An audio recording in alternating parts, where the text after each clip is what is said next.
Hey YouTube, what's going on? B-Rex here, and today we are back with Halcyonic Folly. Now, I'm excited because technically, as of recording this, it has been 3 weeks since the last session we've had. Now, it is slightly difficult to juggle work life, fatherhood, and all of our lives together in order to be able to pick a date and get these dates going. So I really do hope you guys all understand and forgive us if we ever miss a week.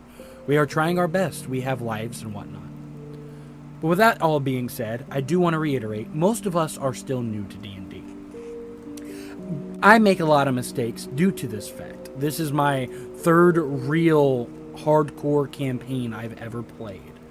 So I'm still fairly new to being a player. I'm normally a DM half the time. So I'm really excited to get back into this. But please keep in mind that some of us may not know everything, and just try to be as respectful as possible. But as always, I hope you all enjoy. Let's hop straight back into Halcyonic Folly. So, as always, I'm going to give a bit of a recap. So, last session, Rurik, Sinclair, and Lisbeth had just come across the unconscious form of Zircana, the leader of the coalition that they had returned to the city with the intent of saving to begin with. He reacted with fear and confusion as he was awoken, and at first seemed to not believe that you guys were real. He explained that he'd been in there for a while now, and pretty early on he began dreaming of the drow that you all had already met before, a being that he referred to by the name of Valus. This caused Rurik to remember stories that his wife had explained to him before of the origin of the different sub-races of elves, how the high elves, the wood elves, and the drow separated. The high elves going towards science, the wood elves going towards nature, and the drow going towards war.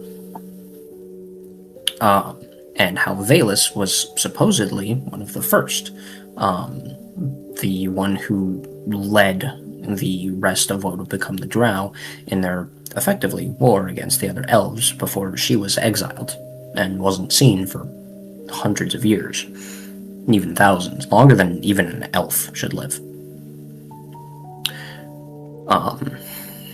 The group of you decided to leave, to just try and return to the Grove with the hopes that maybe there's some last bastion there, or if not, to find whatever you can in its remains. Emerging from the city through the very same path that you all had first left the city just a couple of weeks earlier,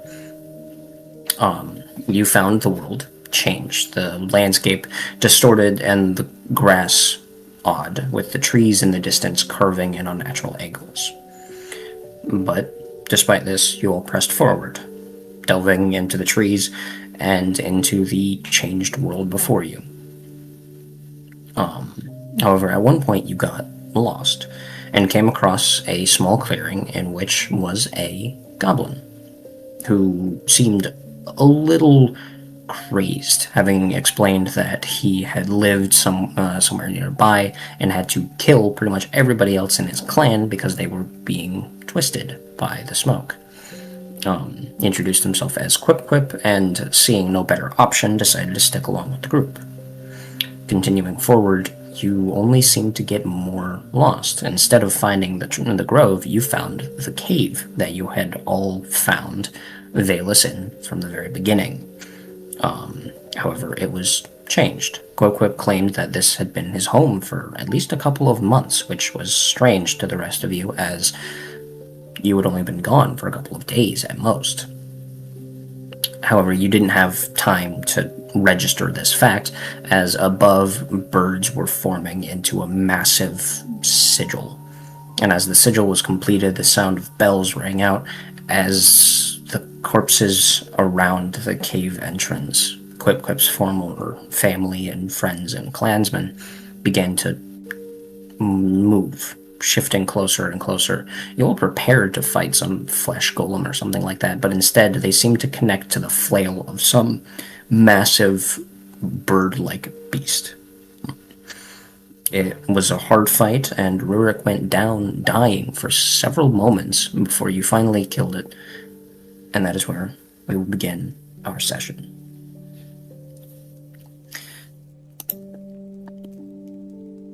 Now, as it stands at this moment, the creature is dead. It's on the ground, and its body is seeming to disintegrate, turning into smoke around you. But high above, where the rune that the birds had been forming floated, something had changed. The air shifted, and reality itself seemed to fracture. A line forming in the air that was slowly widening to reveal an empty void, nothingness. The antithesis of existence itself appeared through the crack in reality. On the ground, Rurik is unconscious, bleeding from several points, blood soaking through his armor. He isn't dead, but he's very close to it. Circana is moving closer to attempt to use his paladin magic to try and heal him, but before we do that, Rurik, in one moment, you are facing off against this creature, this thing that shouldn't be. A mass of feathers and corpses and twisted magic. And in the next, you're somewhere else. Around you, the world is white and gold.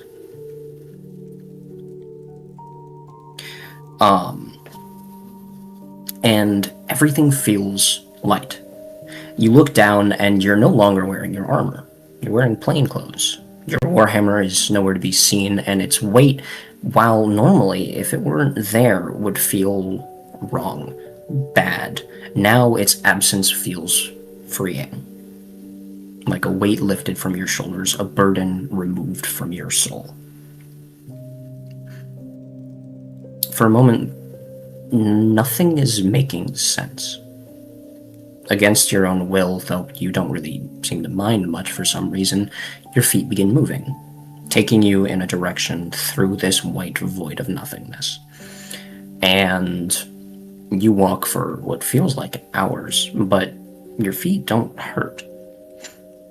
And eventually you come across a sort of hill that was invisible otherwise because of the blank whiteness of this world, and far below you opens a massive valley. In the center of the valley is a large stone structure, ornate in every facet. And you recognize it for a moment. You've seen this building before. A long time ago, before the Protectorate, back when you were still living with your clansmen, with your kin. In fact, you remember seeing this building in the very church that you served in. There was a mural on the wall of one of the church depicting a Ternium, the afterlife of Merkin.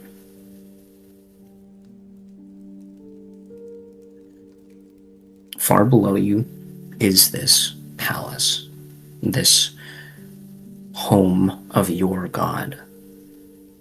And you realize where you are.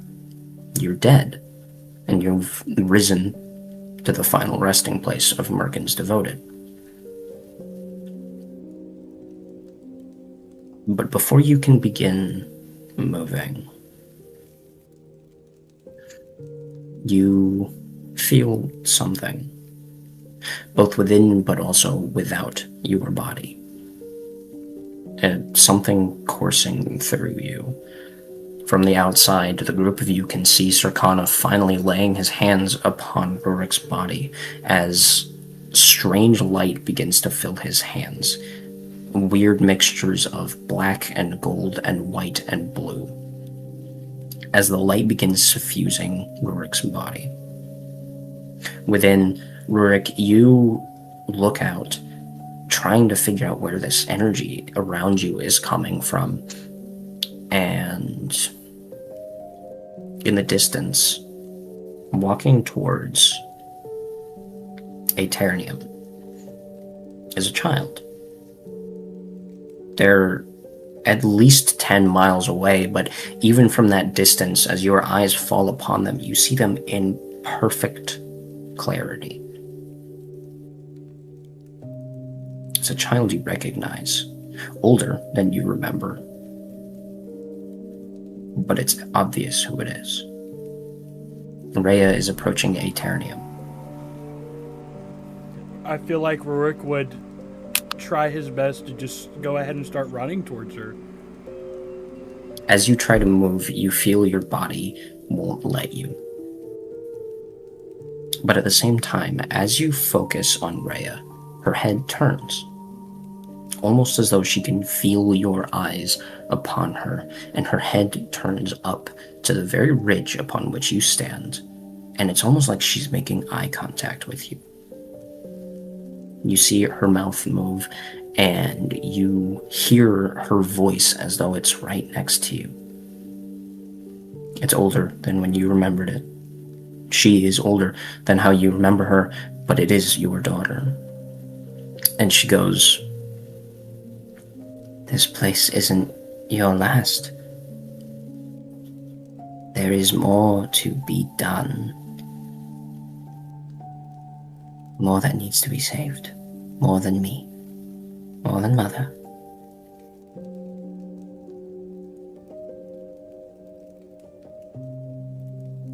You will find me within the Aeternium walls when your time comes." And she turns and continues walking as you remain standing there, watching. The energy that you were feeling filling your body is growing stronger, but it's slow. And as you watch, you're facing Aeternium, you hear a new voice from behind you. This one you also recognize, but it's the last thing you would want to hear in this place. It better not be. It fucking better not be. I'll slap a bitch.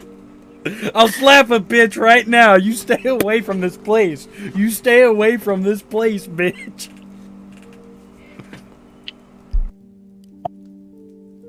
Such a beautiful place, isn't it? You son of a bitch. It's well hidden, too. I have to say, it was really difficult to find this place. But it is good to know where it is. It is good to know what can be done here. Now, I'm not going to pretend that I can already reach this place. No, I have my powers, and he grants me more than I would have otherwise. But this is still a god's personal plane of existence. But knowing where it is half of the battle, isn't it? You would know that. You're a soldier, so of course you would know that. You feel your body trying to fight and speak, but no matter what you do, your mouth cannot open. Something about this place, or the magic that is filling your body, that isn't Velus's, but is something else. Something about it is causing your body to be unable to answer to your commands. And she goes, "I will get here, though. I promise you that. In time, my powers will grow strong enough that I'll be able to reach this place myself, and here too shall be changed. And truthfully, I must say I will have to thank you for it. You coming here, almost dying because of something of mine, gave me something to follow, something to watch. There are eyes everywhere now. Eyes that I can see through as though they were my own. Remember that. Rurik. Remember that. And then silence. For several long moments, there is nothing. All that is surrounding you, the only stimulus you can take in, is the sight of Aeternium in front of you, and the feeling of the magic within you. And then you wake back up. Circana is crouched over you with his hands on your chest as the blue and black and gold and white energy fades. And you're back in the world, and above you, past Circana, you can see the rift in the world. And Aeternium is left unknown.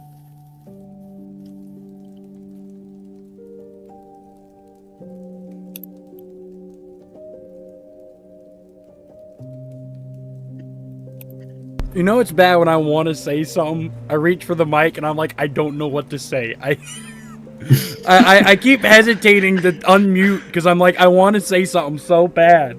But I'm like, I think when Rurik wakes up, he'll lay for a moment and look around very dazed like. You can see that he's slowly moving his eyes, moving his gaze.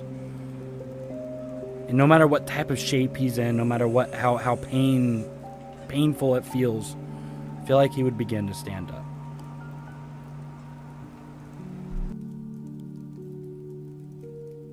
By the way, Rurik, you are now at 5 HP. Beautiful. Absolutely beautiful. Let me mark that down. I am at 9. Well, fuck you, bitch. No. I died. Yeah, that fight went some kind of way. Yeah, but damn it, fuck you, V, you son of a bitch. God damn it.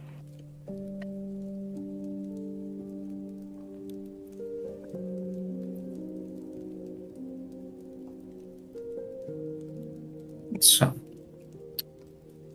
to set the scene a little bit again, Rurik has awoken, slowly sitting up, while Circana backs up a little bit to give him space to sit up. And the corpse of the creature is still on the floor, and the birds in the sky are gone, as are the runes. However, they've been replaced with some sort of fracture. You can't really tell what the fracture is. I mean, unless one of y'all wants to make an Arcana check to try and understand it. But around you, the forest is quiet. There's no more sound of the birds. There's no sound of animals walking around. Some of you may faintly think you still hear the sound of the bell that announced the creature's arrival, but that's all just leftover remnants of memory.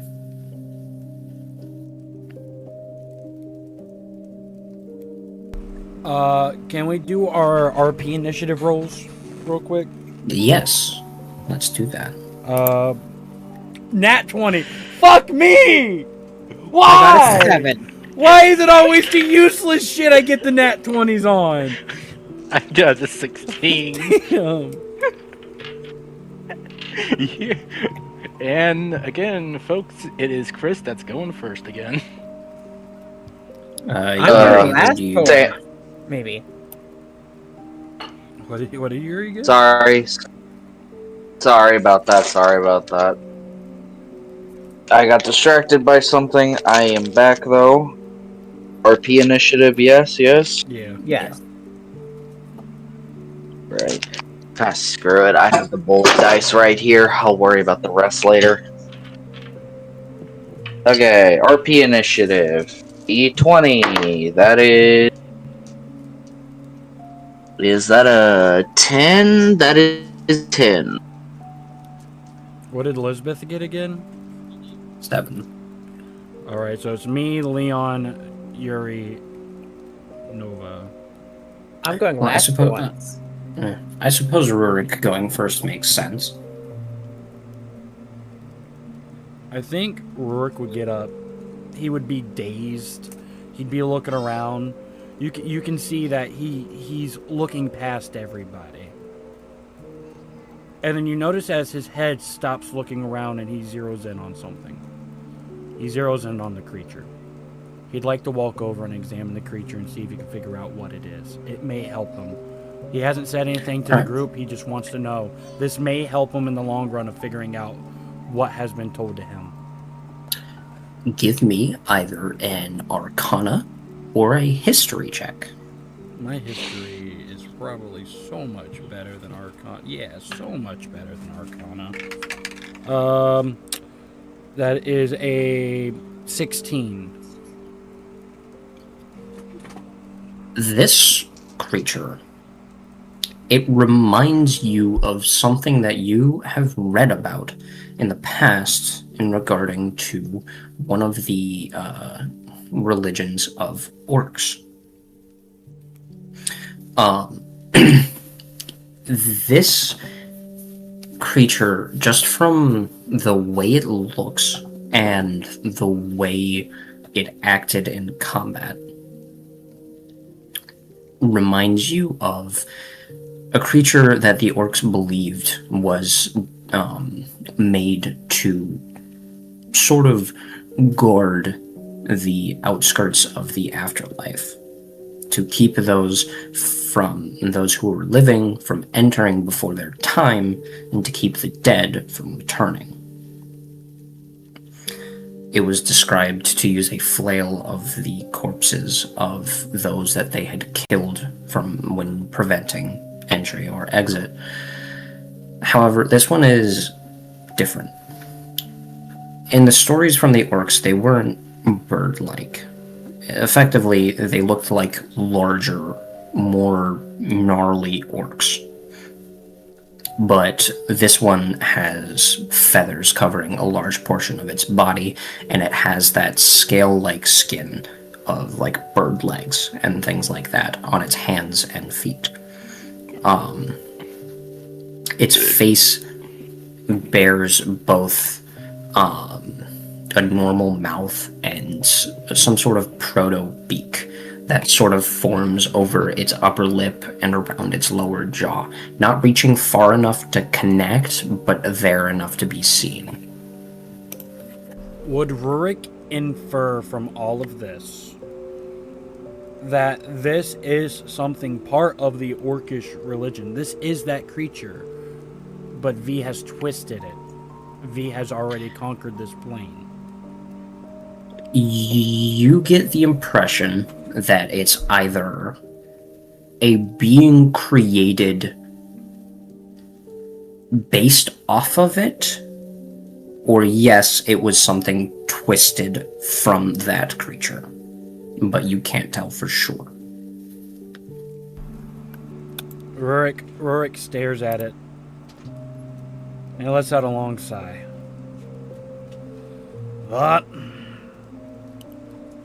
That was interesting. That's the best way I could put that. And he kicks a rock at it. And you can see his knuckles whiten around his warhammer. As he begins to growl slightly, you can hear it very quietly. And a growl turns into a roar as he swings this down on it, repeatedly in anger. Not stopping, just bam, bam, bam, until he can finally let all of his anger out. So you're smashing the hammer into the creature? Yes. As your hammer impacts the thing's body, it lets out this, like, puff of red and purple mist. And then you hit it again, and it's a bigger puff. And then again, and with each hit, the puff gets bigger as more of the creature's body just dissipates. It doesn't burst into blood. It doesn't break. It dissipates, turning into the smoke in the air around you. And the more you hit it, the faster the process begins going. And after just a couple of minutes, the creature is gone. And your hammer hits dirt. I think Rurik would hit the dirt probably 2 or 3 times before he stops. And he just begins to breathe very heavily, just...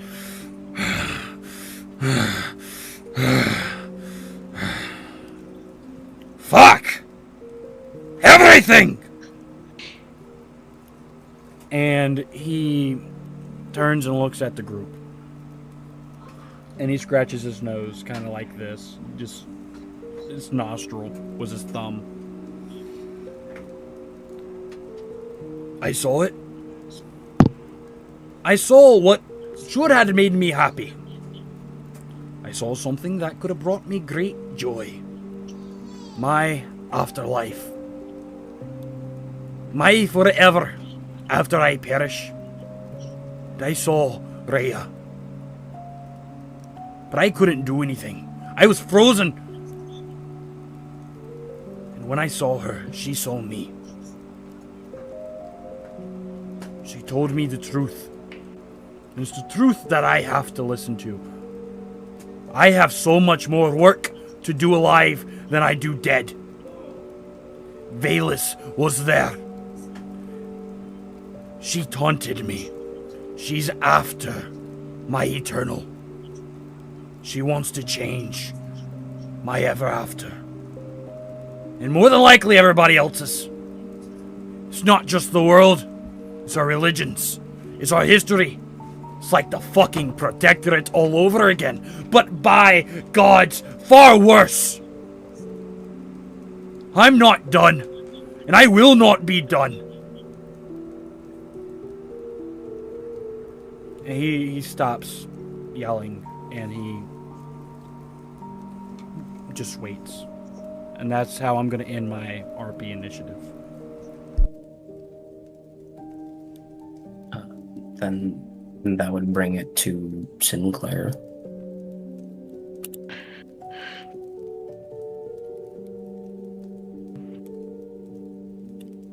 Sinclair would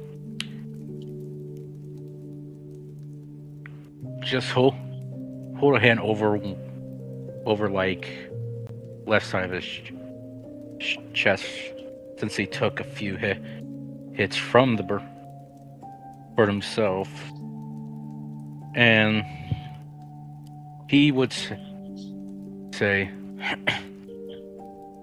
"Well, what are we where should we go next? I know our pathway is the grove, but I don't know where. I'm more days about where we should go, cause everything is shifting. There's a rift in the sky and everything is... It's hard to explain now." I think our best chance of survival is actually taking a rest. We need to set up camp, and we need to go find a grove. Does he realize that he didn't see even a trace of his wife? I think that's kind of up to you. I feel like he would. His wife is something very, very dear to him. Would he put 2 and 2 together that something the other may had, like maybe she followed her heart because she was a druid? Wait, was she? She's not. No, that's stupid. Sam.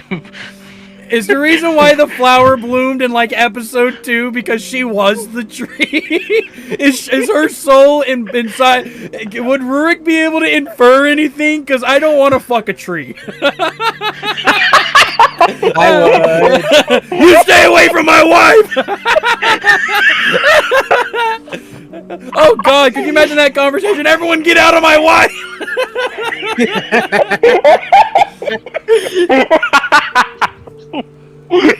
That's terrible. Good job, Chris. That's terrible. That is so bad. So why are you banned from D&D? I fucked a tree. Wow, that brings a whole new meaning of tree hugger. Yeah. That may have been the funniest thing you've ever fucking said, Leon.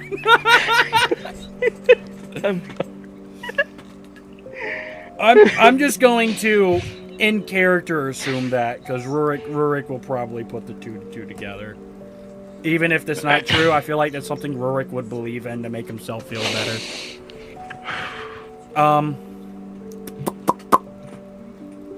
But yeah, I think that's what Rurik would say to you, Sinclair, is, yeah, just pretty much, it's time to rest. We're pretty fucked up, man. I don't think it's time to travel. Brother, I had 76 HP. I'm down to 5. It's time for bed. I go to sleep right here. I had 105 HP, and I'm now down to 9. I often forget how beefy barbarians can be. Our word kill. Yeah, pretty much. Get this bitch out of here! You can survive a power world kill at max health. At max health, yeah. If I punch him once, it'll be over. All I need is 5 minutes. Why Sinclair, won't you come die? here. Sinclair, over here. Why do you talk like that? No. No. It's whatever. It's whatever. Alright. So Hold on. now it's quip. If Sinclair's done. What was that bark? Don't bark at me like a chihuahua, bitch. What the fuck? I'm not done yet.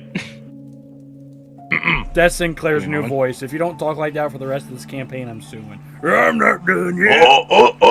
And you know, I changed my mind so quick. Alright. Shut up. Sinclair would proceed on, and he would decide to go to where is nearest tree from me? Like 20 feet away at the edge of the clearing. Okay. Sinclair's gonna take out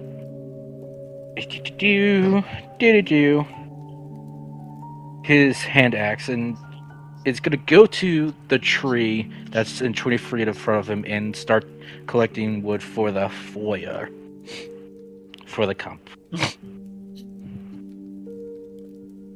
And I'm gonna pass it along to someone else. Next to be Quip.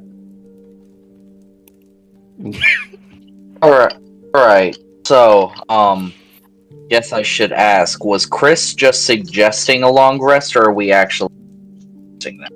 That was That's a up to whether suggestion. that was an in-character suggestion to do it. Whether you do it or not is up to you. Yeah. Okay.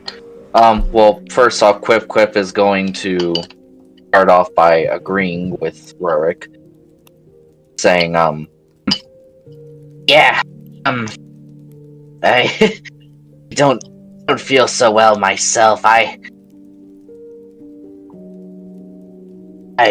lost a bit of blood in that fight. Plus, the expenditure from casting those spells was it took a bit of a toll on me. I'm not all here right now.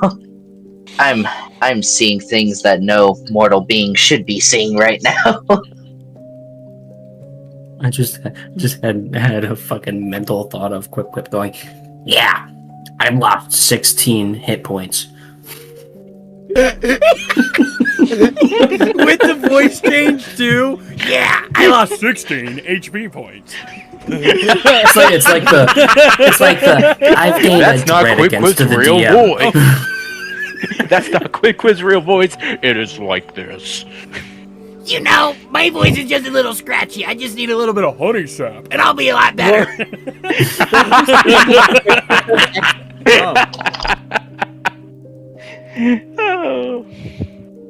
Oh, I've missed this. We've all missed this. Oh, for Uh, sure. Quip is going to walk up to Rurik and tap him on the shoulder. Hey, beer face. Yes, green skin. That's not really what he says, but yes, quip. You said you saw heaven, in essence? Can you say that again? You said that you saw heaven, in essence, right? I saw my afterlife.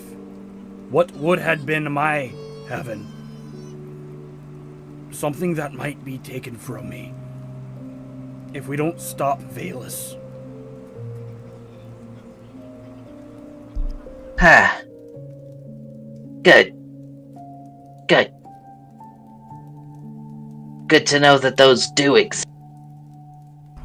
I agree. It gives me a little bit of comfort to know that at least Rhea's okay. And that I've did good enough to earn myself a place in my own heaven. I just hope Yeah. I can be the man my daughter and my God think I am. You mentioned seeing your daughter there, but you didn't see your wife, right? That's correct. I always thought that it may happen that way. She was half a believer in Merkin. She believed in the gods, of course, but she believed in her own. She was a druid. That's how I met her.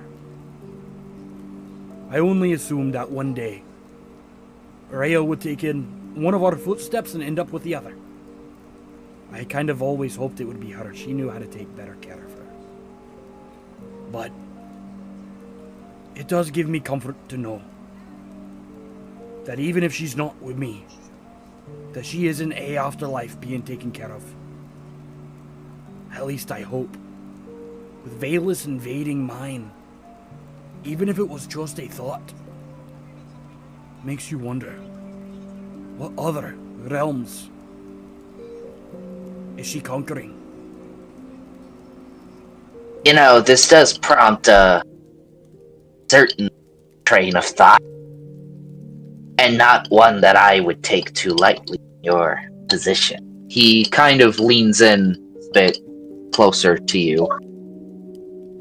Many goblins believe that they would inherit the same future life as the orcs back when we were slaves. That wasn't true. I can't explain how, but let's just say that we confirmed beyond a shadow of a doubt that our praise of their gods think on their voice. I wonder if she didn't inherit your realm because, from what I can infer based on the names, she was an elf, wasn't she? Aye. Evelyn was an elf. Right. There wasn't an elf in your dwarven realm. Just a thought. I do want to remind you that my daughter was a half-elf. She was there. My God has never turned down a believer.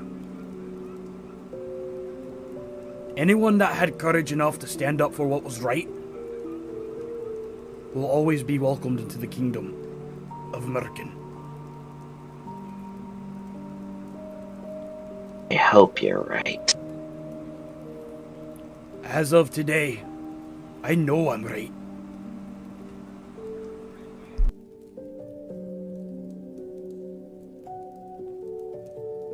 Then I hope your knowledge proves sufficient. Sure. He's then gonna turn around and go back to the spot where the what have we given a name to these creatures? The Twisted is what we've been kind of slapping on them. Twisted or smoke touched. I was away whenever they were using that, so I stuck with Twisted. So either or works Yeah, great. Twisted is probably better. I wanna go to the spot where the Twisted that Rurik smashed into the ground formerly was.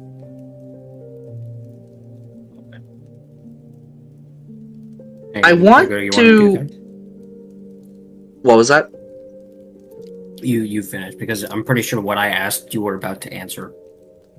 Probably. I was just gonna say that I want to kind of. Okay, this is a weird request and one that's kind of off the cuff, but one that I think is in character for Quip Quip. I want him to smell the ground, see if there's any distinctive sense where it was. Okay. Roll me either perception or investigation.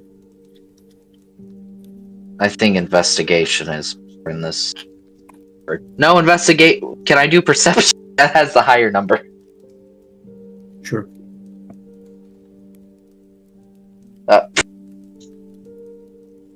Natural 1. That's It's a not great me! start. You inhale a grass blade.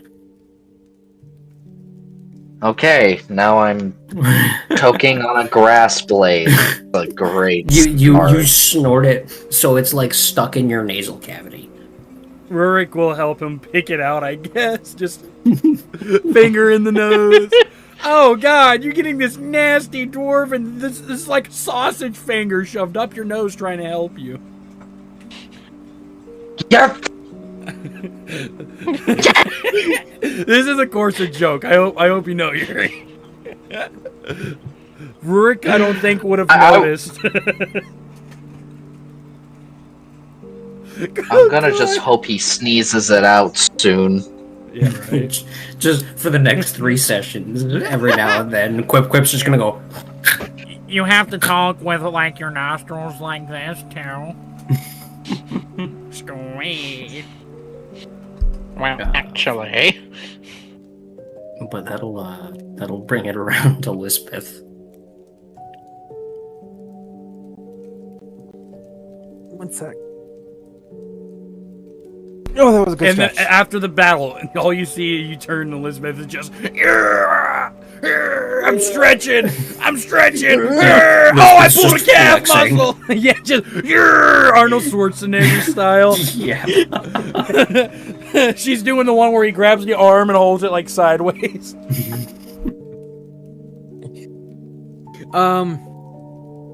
Lisbeth is very much looking hurt, looking kind of scared, and almost looking angry, I feel.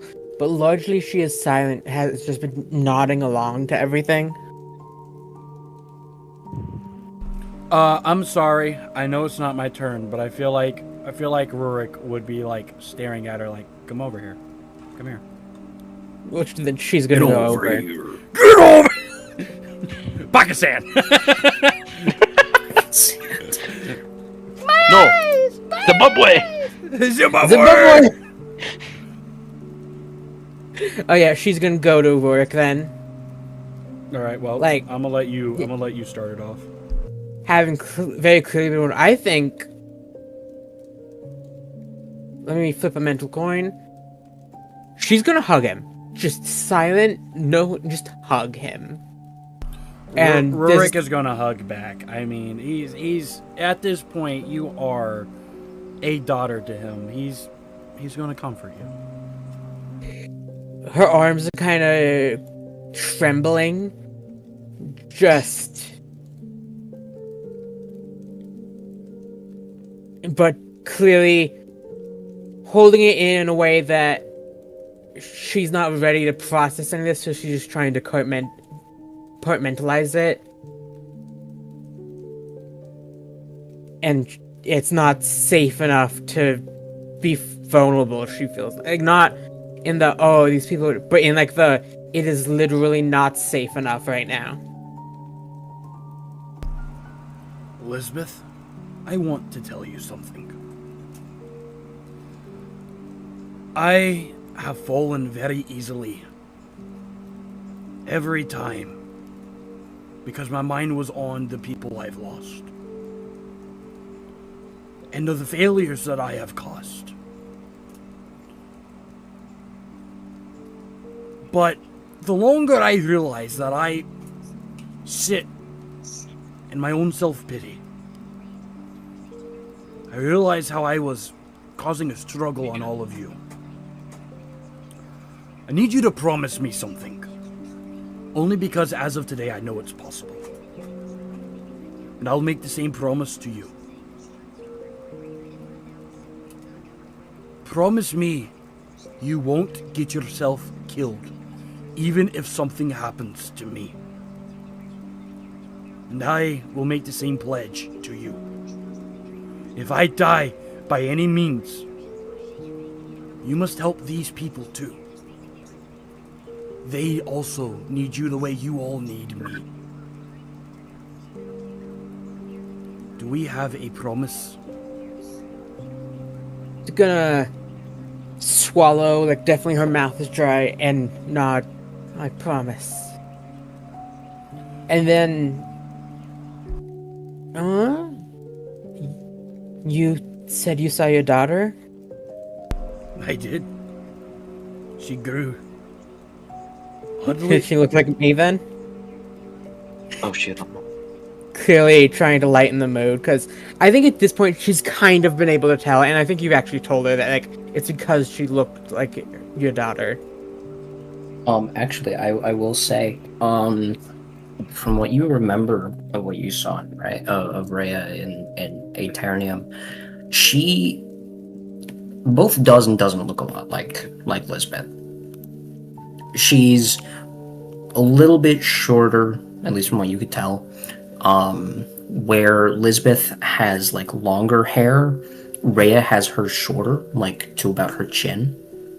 Does Lisbeth have longer hair?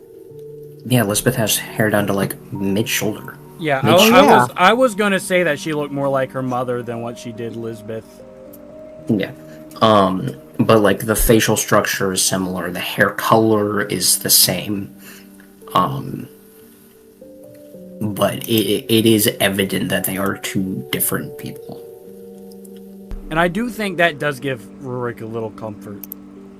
But whenever you ask this question, Elizabeth, Rurik looks at you and, well, a little bit. But she definitely took more of her mother's looks.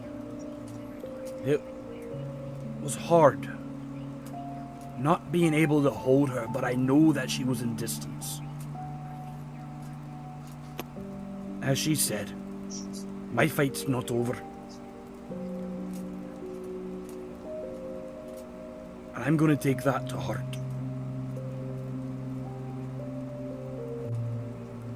She's just gonna smile and nod, kind of happy that you went along with the whole cheer up.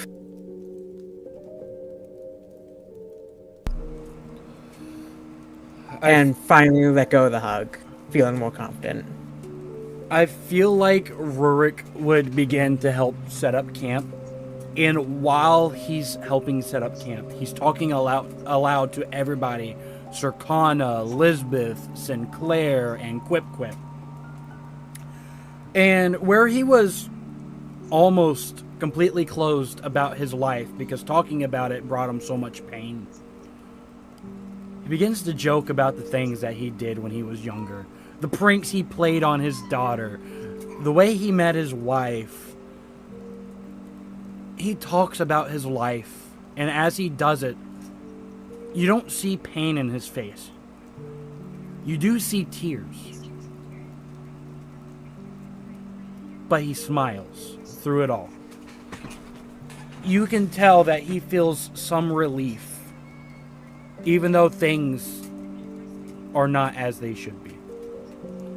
And I feel like, just like all the times before, Rurik sets his shield in the middle of the camp and casts light on it. As he begins to take his rest.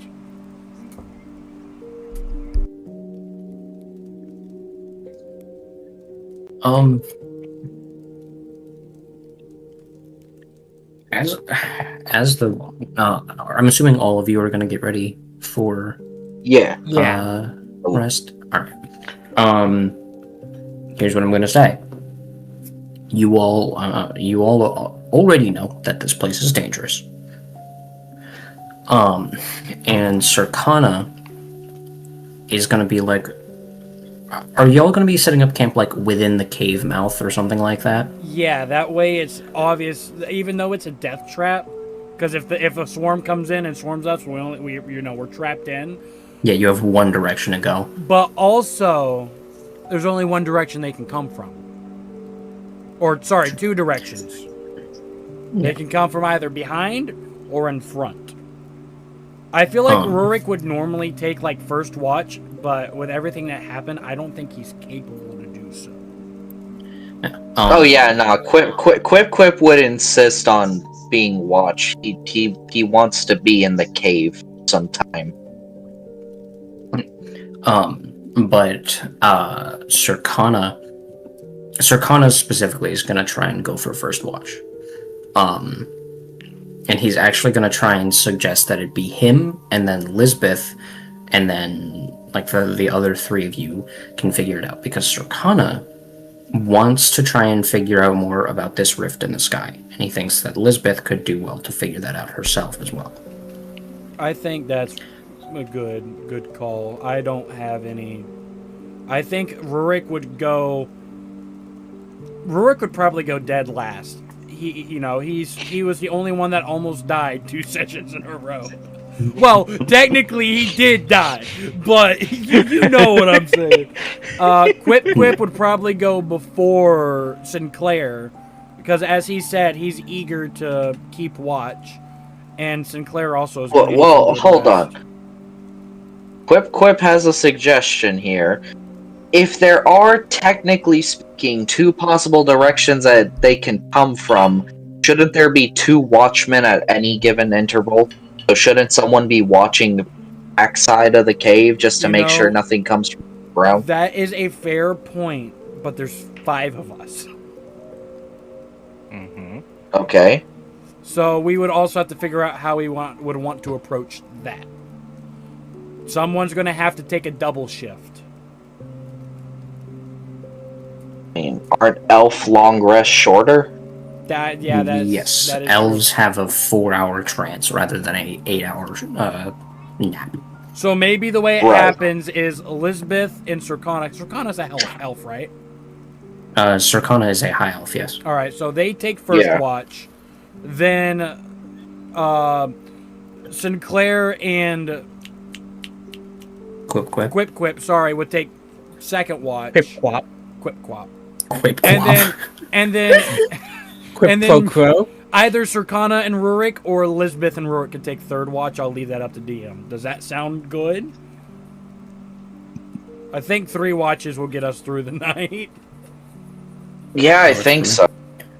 Then, in that case, Lisbeth, do you want to watch the entrance or the backside of the cave? Because if you watch the entrance, you can see the rift, you can see everything else. But if you watch the back, you can see the back. I want to watch the rift. Alright. Then Circana will watch the deeper into the cave.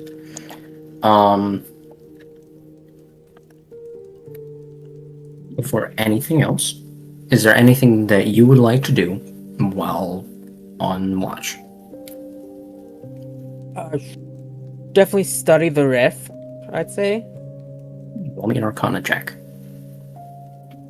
Where's my... That would be a 23. God damn! She understands the rift, brother. She knows what it's capable of, and the rift is rifting. You sit and watch this crack for almost an hour straight. And as you look at it, no matter what angle you look at it from, the shape remains the same. No, it don't. Nothing remains the same, bitch. You lied. It's like looking at like a two-dimensional PNG in an old horror game where no matter where you're standing, it's always facing you. Slenderman style.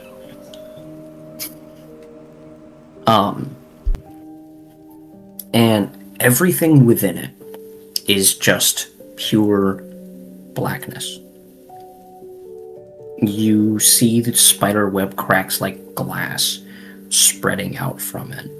The rift itself is probably almost 20 feet long and at least a foot wide. And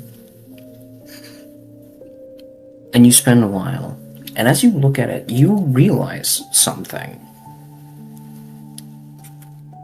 Any smoke within like 4 feet of it dissipates, disappears. There's a 4-foot area around the entire length of this thing where there is no smoke. You almost swear you can see the sky behind this thing through this emptiness of smoke. And you sit in silence for a minute before you feel a presence reemerge within you. And from your left hand, you hear the voice of your father, Grenner Eleva. Or not Grenner Eleva. Grenner Dragner. Eleva is his wife. Hola. But you feel your father's presence, and you hear his voice, and he goes, "That is a space between spaces being opened.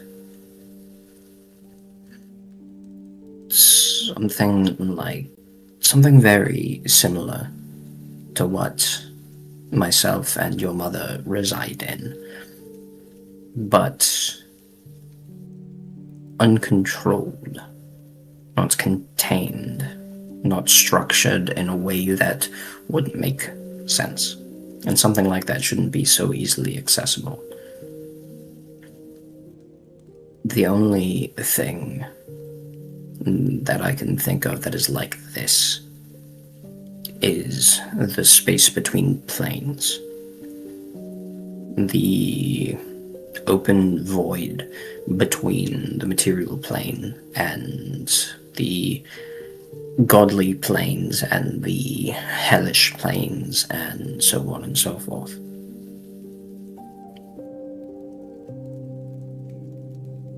So it's a plane in between planes.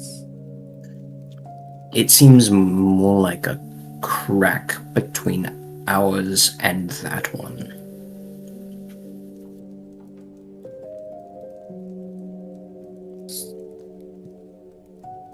That seems dangerous. Unbridled planar magic tends to be.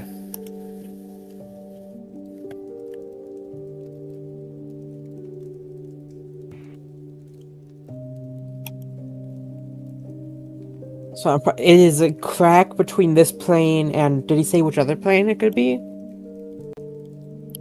He described it more as a... Think of it like the space between planets.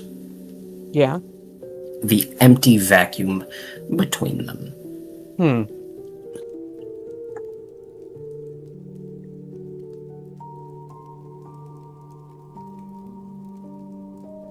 Let's hope nothing comes through that. Now, with that done, I would like you to roll me a raw d20. Raw D20. 10. Okay. Is for... No, that would be a Constitution check if we were doing that. Yeah, this is an encounter check.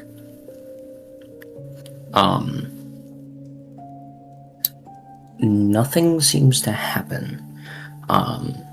You swear you see the rift like widen a little bit, but otherwise nothing really of import happens. At the end of the watch shift, Sarkana also says that nothing really happened. So with that, we agreed it was going to be Quip and Sinclair next.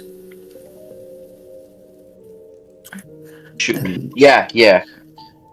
Then the two of you are awoken by Lisbeth and Sarkana to start your shifts. So, like I asked Lisbeth, which side of the cave do y'all want to go on? I was gonna go towards the opposite of the mouth, towards So the back. deeper into the cave. Yeah. Okay. Then taking on RP initiative for this, Sinclair, you go towards the cave mouth. Is there anything you would like to do during your watch?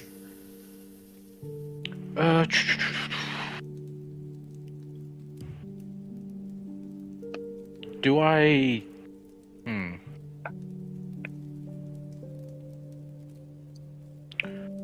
Would I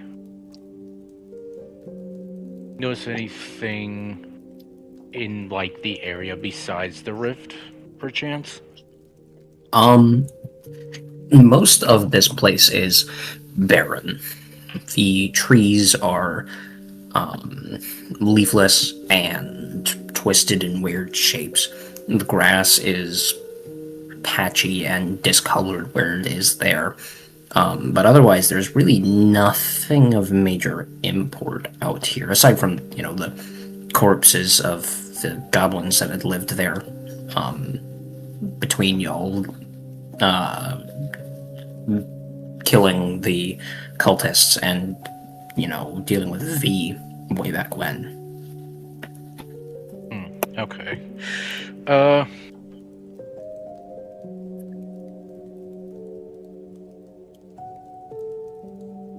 He would ask while he keeps watch, he's gonna say, what is your story, goblin friend? He's on the other side of the cave. Oh. Yeah, you'd have to yell and wake everyone up. Okay. I don't really have any. You're at the cave mouth. He's in the back of the cave. Okay, I'm just gonna sit there and keep a minimum my beast ask. Beast Again. ass. Why do you keep saying that on accident? I don't know. I really don't. Okay, I'm gonna keep my beast axe. Besides, did you just quote beast ass? Beast ass. No, I said axe. No, Damn it. I in glorbs of borbs. I grabbed my. What was it? Fuck you. I grabbed my beast. I keep my beast ass. Fuck I sent it into quotes. You're welcome. I want to keep my beastal axe beside me with my hand on the hand, like on the handle, just in case if he spots anything that appears to be a threat. What about Quip? Is there anything you would like to do in the back of the cave? I want to observe everything that's been scrawled on the wall, the cave paintings, essentially. The ones that were made when my tribes moved in here. Okay. Is there anything of particular import you're looking for? I'm trying to find, I guess, sort of records of lineage. I'm trying to figure out if any one of my family or tribe survived, possibly somewhere else during our migration. Trying to sort of remember anything I can, and the cave paintings are essentially records of that. They're the closest thing I have to a text of genealogy. Here's what I will say. I will let you roll an investigation check, and depending on how well you do that, I will allow you to roll a history check with advantage. But if you do poorly on the investigation, you will just have to do a flat history check. Okay. See, that is okay. That's a 1. Okay. I will be nice and not make you roll the history check with disadvantage. Just roll a flat But history check. Just flat history. That is 10 plus 1, 11. You vaguely remember something about a small group that like defected from your tribe and ran to a cave system further north, but that's about it. It's about all you can really remember. Okay. I'm gonna, I guess, write that down. Alright. With that in mind, I would like both of you to roll me a flat d20. Okay. 16. I got an 8. Okay. We're gonna start with Quick Whip because you got the higher roll. Quick Whip, as you're kind of just meandering around in the back of this cave, you come across a sort of small circular, like medallion almost, but it's far bigger than anything that would have been worn by like a goblin. On it is inscribed a symbol. I want you to roll me a history check with disadvantage. Okay.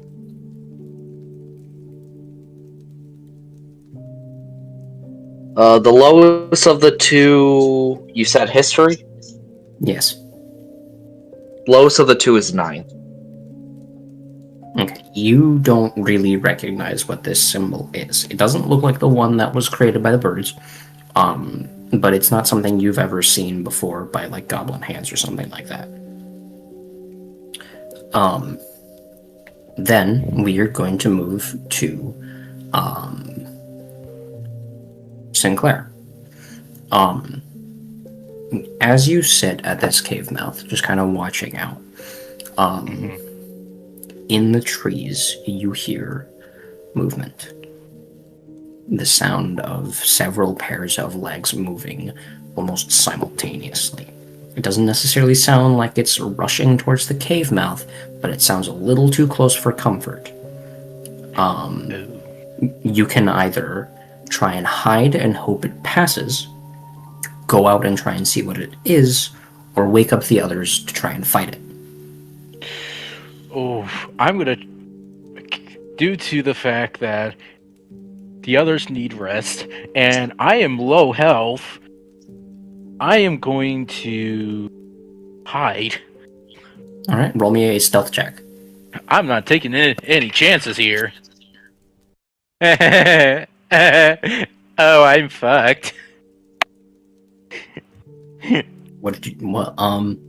Does a did 2 whatever plus did... 1... Does a 2 plus 1 do anything? Well, unfortunately, I rolled a natural 20 on this thing's perception check. Oh! I'm so fucked. You shift, picking up your bestial axe to try and move back into the cave to try and stay out of sight. But the sound of you picking it up causes the teeth that are across the edge of, that are like dotted across the edge of the blade, scrape across the ground, making a loud scratching noise. And you hear all 6 pairs of legs stop. Uh-oh. And then you notice movement. You see it this time. In the trees, standing probably about 7 feet tall, is a large figure. It's standing hunched over, or maybe not hunched over, but like it's been bent at a strange angle, forced into a position that is unnatural to it otherwise. Slowly it comes out further into the clearing, and you see it better. It looks like a person that has been molded into the shape of a moose. It's almost identical to a moose in almost every way. It's like structure, the way its head has been extended up and out into the head of a moose. It even has antlers formed from what probably is its very skull. However, it has an extra set of legs emerging from about mid-stomach, and its front arms are used as legs as well. In addition to that, its skin is bereft of fur, bearing only the pale skin of a person. Its snout doesn't have any skin over it, just being muscle and bone extended out past its mouth.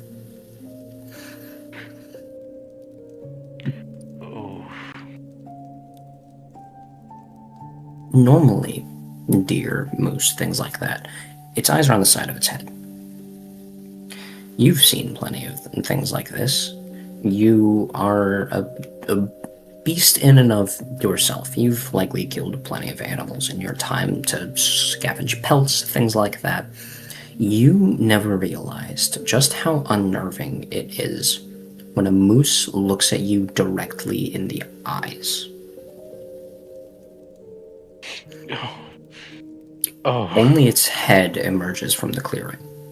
The rest of its body stays within the tree line, and you can only faintly see its outline. But its head emerges. The light of the purple moon high above shining faintly on it. And you see its mouth open and close a few times. Human-like teeth on a face that isn't human anymore, clicking quietly in the silent night. Before it opens its mouth all of the way and lets out this strange, ululating noise. Something like... it sounds like a person trying to sound like a moose. A sound that shouldn't be physically capable, like, repeatable by human vocal cords, but it's trying its damnedest. Before all of a sudden, faster than you can recognize, disappears, and you faintly hear footsteps padding off into the distance as the ululating sound follows behind it.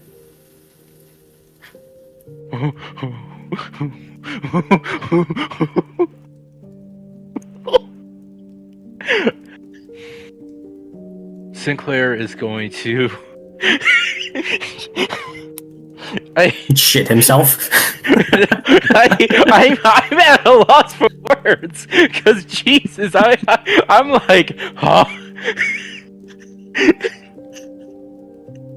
See, what you just described as an average Tuesday for me living out here. That's your grandma's neighbor.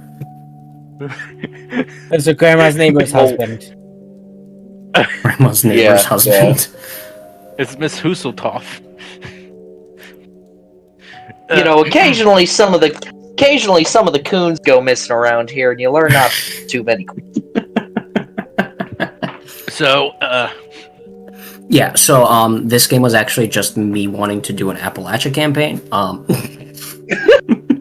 yeah, obviously. It would be. Yeah.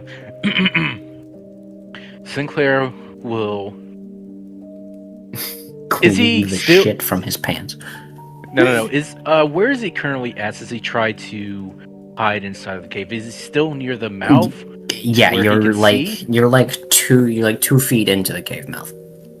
He's gonna just move 1 feet and put his axe back down on the ground gently, but having a firm grip on it, and put his hand on the side of the wall, and say to himself, "What the fuck were you?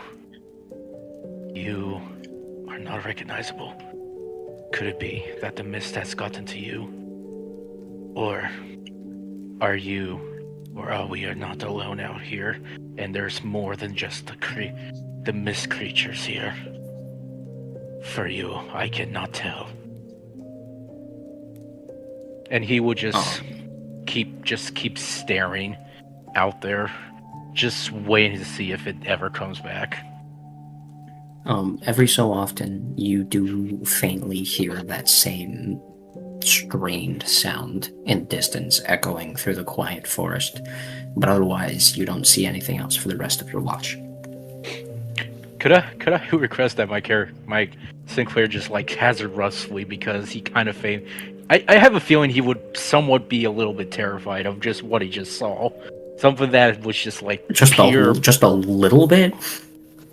a little bit, where he kind of like doesn't get much sleep, but he gets enough to where he can like be ready. Yeah, just like plagued by dreams of the thing. Yeah. Right. But nothing else happens for the rest of y'all's watch. So we need to decide whether it's going to be Lisbeth and Rurik or Sinclair or Circana and Rurik. I could go again. Yeah, let her study the void more. That's a great idea. Flip the coin. Flip a coin. Let's do flip a coin. It seems more fun. Let luck take it. Yeah, I'll roll a d4. 1 and 3, Lisbeth. 2 and 4, Circana. That's a 4, so it's Circana.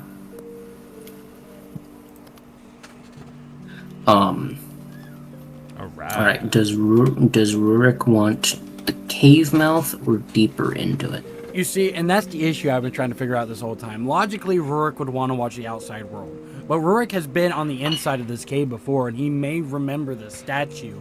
That statue. And something about that might make him want to watch that. So what I'll do is pretty much the same thing. 1-3 is the entrance, 2-4 is the inside.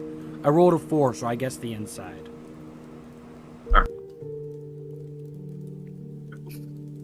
Then, Elizabeth, I would take it you just want to watch the rift more?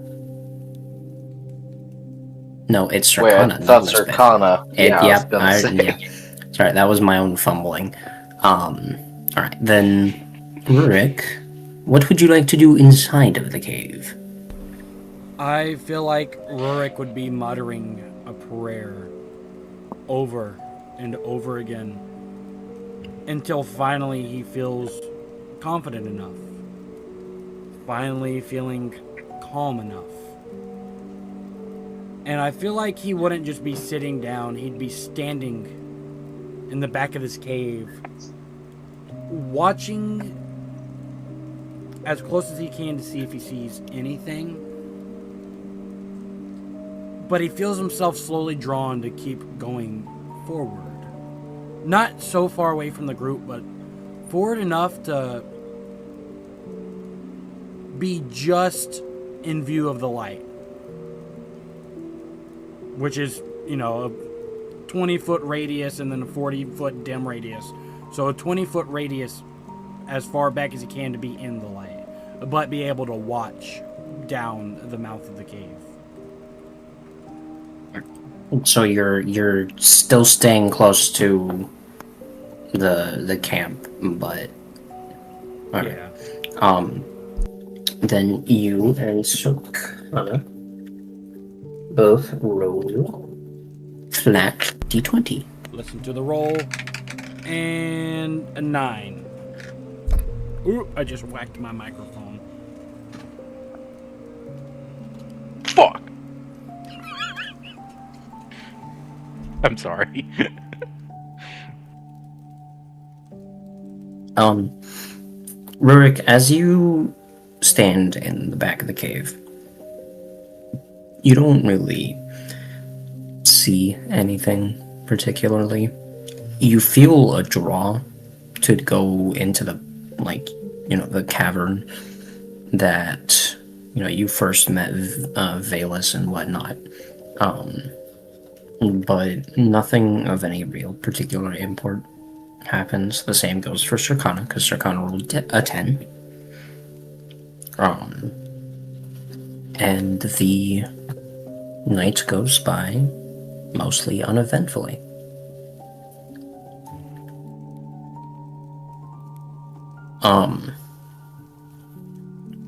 Eventually, you all awaken, and again, it's hard to tell if it's daylight out. The smoke is far too dense to really be able to tell that well. But it seems vaguely brighter, and you all feel better for it. You all have got your long rest, you've got your spell slots and your health and whatnot back. Yay. I'm waiting for it. Waiting for what? The Constitution save. I'm also waiting for it. I feel like I know how everyone's gonna react to this. I get it. I understand. I feel like Rurik is going to want to go back. He wants to follow that draw.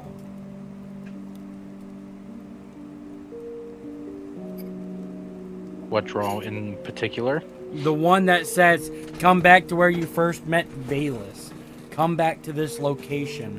With everything that has happened, Rurik has this itch in the back of its head. He's like, I need to go see for myself if everything is cleaned out of here. I need to see. Need it. Yeah, SpongeBob style. That was weird. My music dead halted, then started back up. That actually, that kind of startled me a little bit. Like, I'm not gonna lie, I'm paranoid. Sam, stop fucking with my PC. your music's like boss battle. Time to activate the boss music. Yeah, pretty much. And I will have grabbed my shield, just that way it's known. I'm stupid, but I'm not that stupid.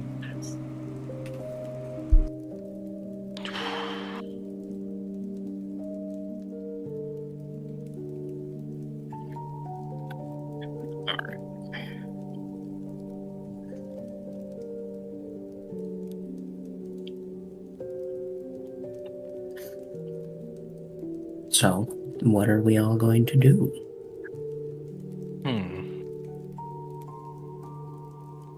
Oh shoot, Chris left. Oh, never mind, he's here.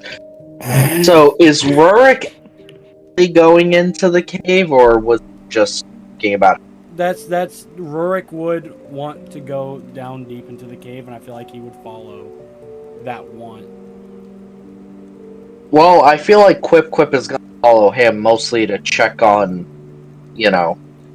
Quip has taken an internal note of the weird time displacement that seems to have occurred, so he wants to see if going into the cave something is gonna be there. This is where we He's met also Valus, Quip. Goblin bomber. That meme won't be able to leave my head the entire time we play this campaign. Well, also, did Quip pocket the medallion last night? Because I would assume he would if he... Yeah, he's gonna show it to Rurik. Hey, Beardface, you recognize this one? Let me see. And he grabs it and looks at it. Whole history. Alright. I thought so. Dirty 20.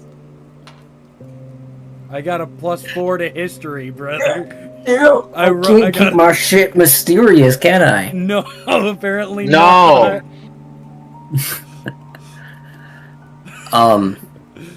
Yeah, I got a +4 to religion. I'm proficient, bitch, and I just rolled a 16. I'm back, baby. No, not once today. Oh fuck. You've done it now. Yeah, You fucked I'm up. gonna roll the next dice and see if it's a nat 1. It's a 12, so the next one's gonna be a nat 1. You're welcome. But you look at this medallion, and for a moment you don't actually recognize it. But as you spend a few minutes looking at it, you start to notice some commonalities with demonology, but not like the symbols created by demons, but the symbols created by those who hunt them.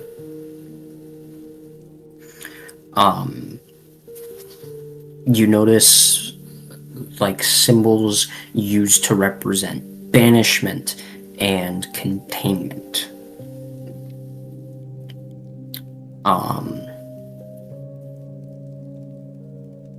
But that's really all that you can figure out for the moment. I think Rurik will like tell Quip this, but he won't give it back.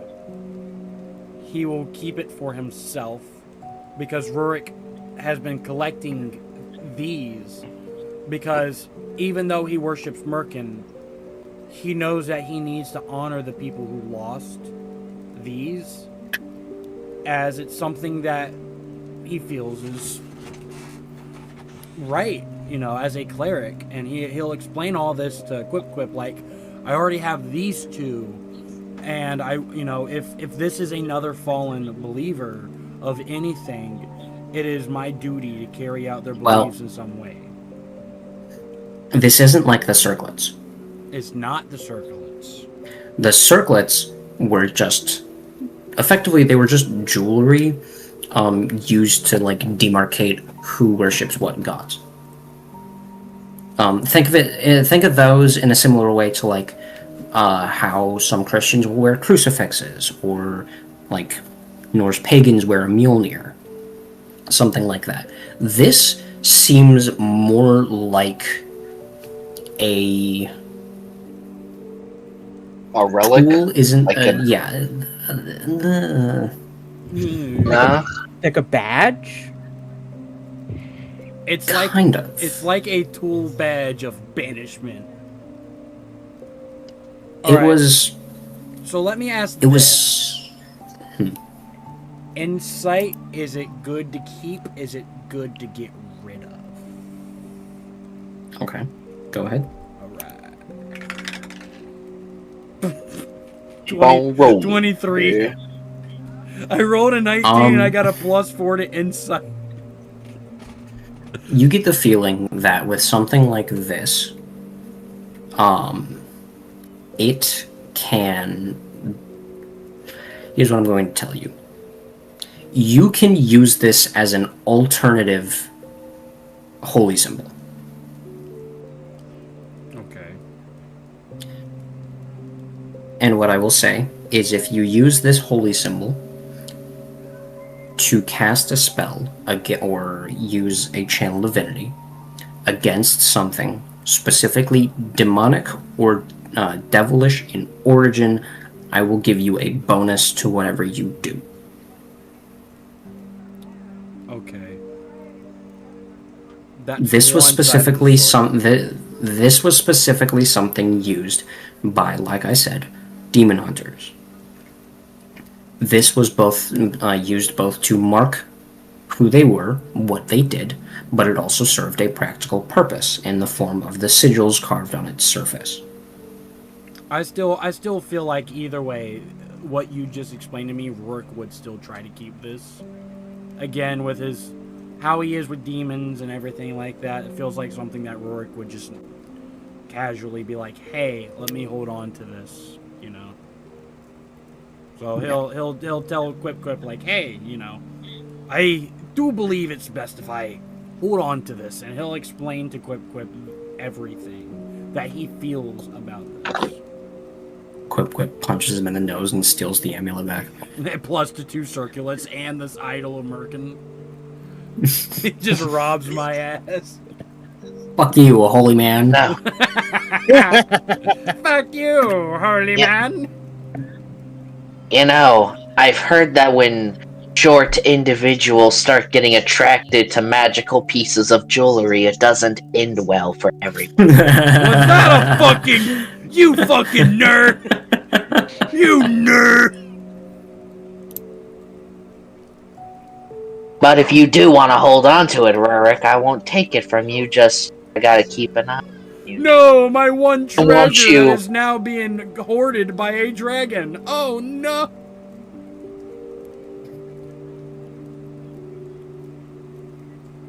We wouldn't want you trying to assemble an army of orcs, would we? My precious. Orc them! Orc them now! Send in the orcs. But, I think Rurik would chuckle. An actual chuckle. Not one of those forced ones, but, yeah, you're right. Give a smile and continue walking down this way. That's right. I'm not doing this no more. Are the rest of you gonna follow?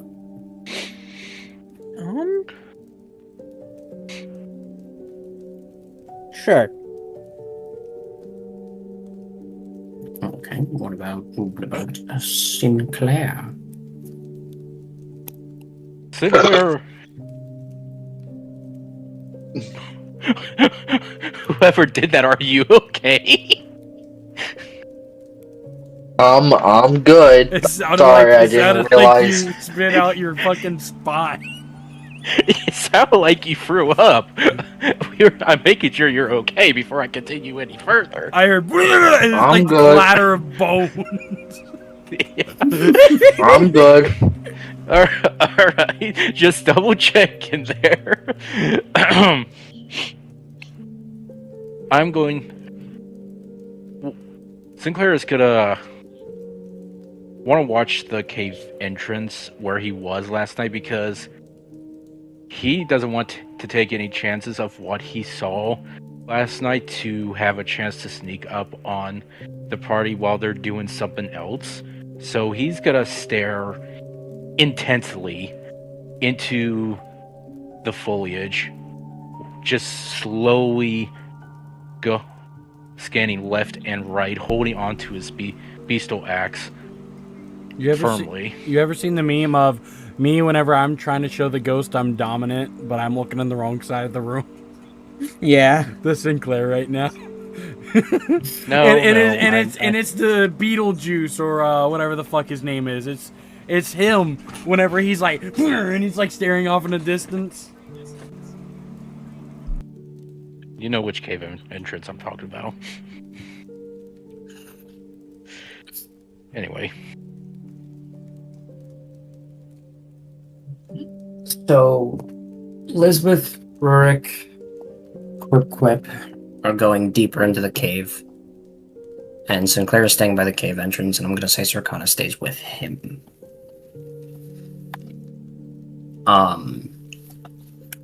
Hashtag stay with dad. So the three of you that go further into the cave, for all of you, it's like walking backwards in time, but for a different reason for one of you.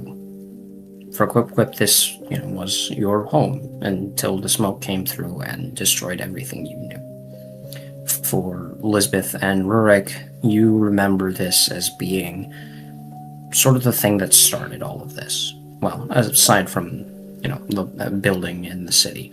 But this was what led you towards understanding more of the greater schemes happening here.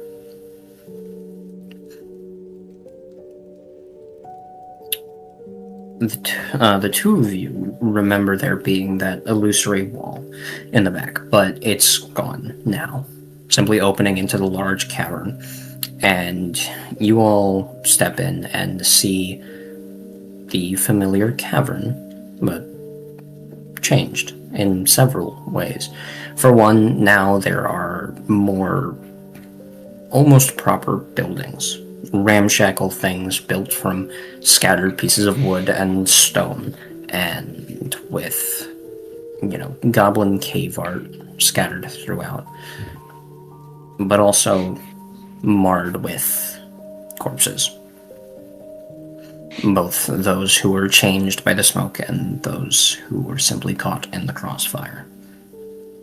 Whether killed by Quip Quip, or the Twisted, or maybe even in some cases taking themselves out before something worse could get to them.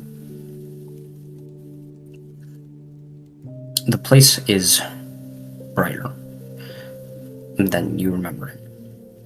High above, there's still the crack in the ceiling from the pure divine energy that had shut down the spell all that time ago. But the way that the light refracts through the smoke makes the room sort of a uniform lightness, refracting in every direction until there's just a blank purple glow across every surface. Far down below, at the base of the stairs that the group of Rurik, Lisbeth, Sinclair, and Thera had all traveled down all that time before, it leads down to that same platform.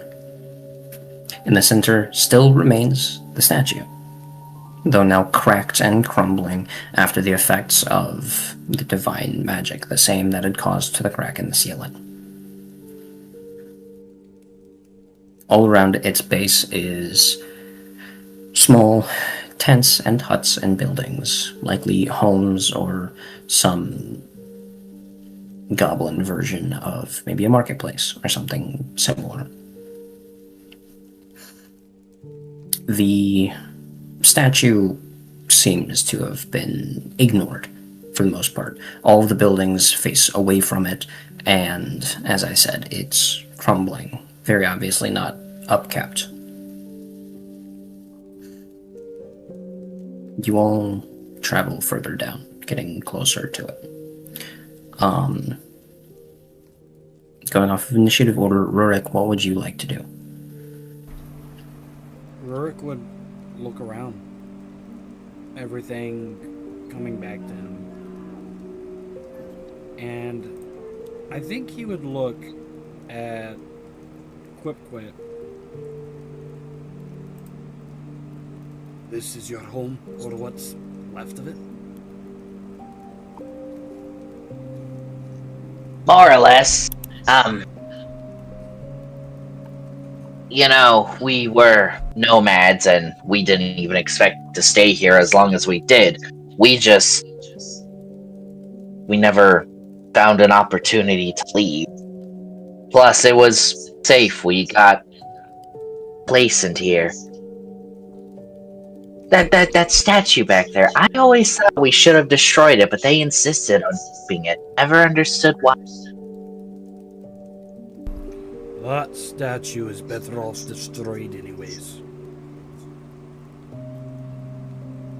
You think so? It worships a god of low blows. A god of unjust battle. Unjust conquest. Unfair fights. Like the one that's happening to us now. Not saying they're connected, because I doubt it. Hey, Rurik. Do an insight check for me real quick. No! No fucking way! I just rolled a nat 20!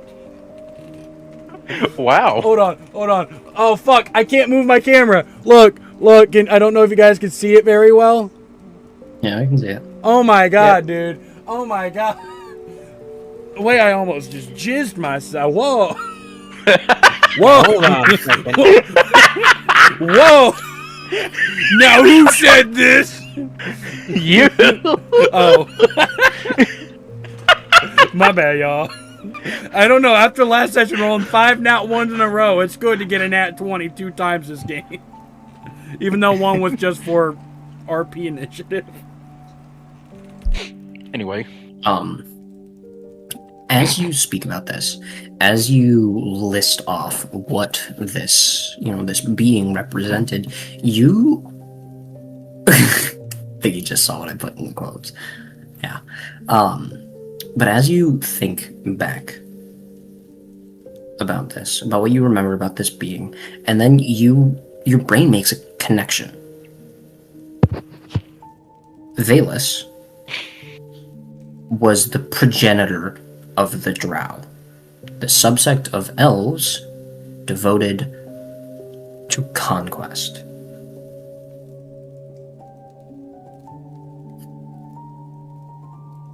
And that is all I'm going to say. I think I've put two and two together. Valus is gay. That's She a be conquesting Merkin that bummer. pussy. That's a Merkin bummer there. Merkin bummer, man. I think Rurik would chuckle to himself a little bit, putting two and two together. She doesn't understand she's barking up the wrong tree. I don't think she'll ever understand. It'll take another ass kicking before she does. And gods knows I'm ready for another ass kicking to give. Quip is gonna turn to Quip is gonna turn to Lisbeth and ask her, "What are your thoughts on this, you Missy? We seem to be in agreement that it looks horrible." I wish it was flammable.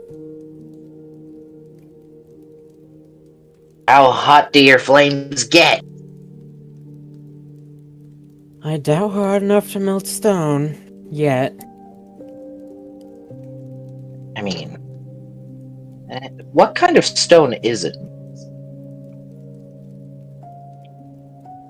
I can tell you! Do you say this out loud? Yeah. Alright.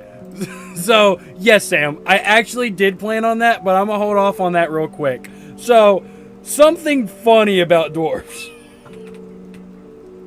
Oh, right. You can automatically tell mineral composition. Whenever you make an intelligence or history check related to the origin of stonework, you are considered proficient in history or skill, and add double your proficiency bonus to the check instead of your normal proficiency. So you want to do a history check? I'm going Okay. to. So I roll. All right. So that's okay. So plus. If you add double your proficiency bonus, it should be +6. Oh wow. Okay. Yeah, that's 19. Things to +6. Fuck me. This stone, as you look at it, it doesn't fit in with the rest of the surrounding area. Wait, I'm sorry. Was that the +6 plus the +4 for history plus what I rolled? Well, your proficiency bonus is +3. Yes. So you add double that. All right. So on my history roll, which is a +4, I rolled a 13. That +6 made it 19, so I got 23 again. Jesus. That +6 was ridiculous. As you look at it, and it doesn't seem like stone that should be in this area.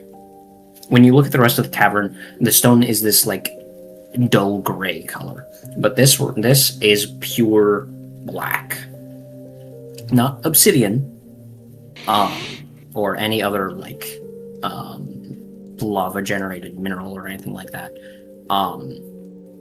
It seems like black granite, pure black. Underdark black. I knew it all along. I kind of figured we were facing the Underdark.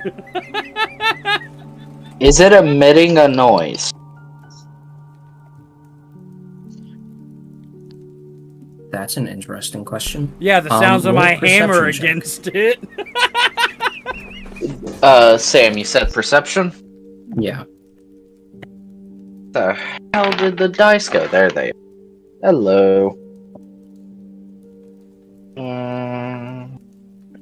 Perception.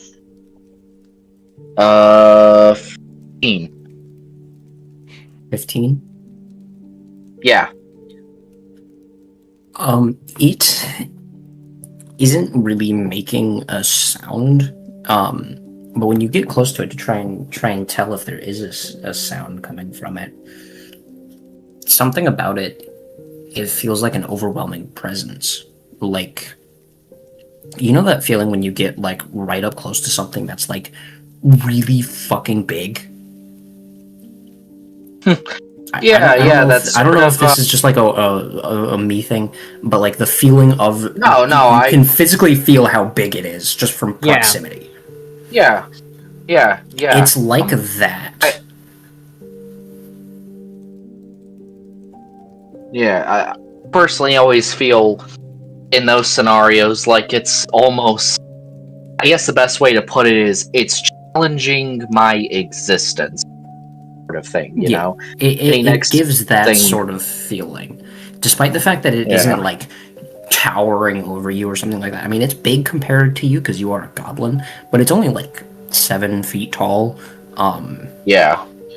And it is actively falling apart just to like age and shit like that. Yeah. But it gives the feeling of standing next to something that's like 30 feet tall or something like that.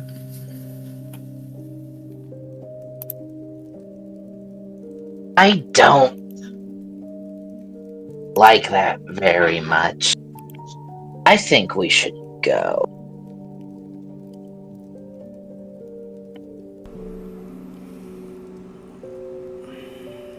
With that roll from earlier, knowing the type of stone or the best, does Rurik have the ability to understand if he could destroy the statue or not?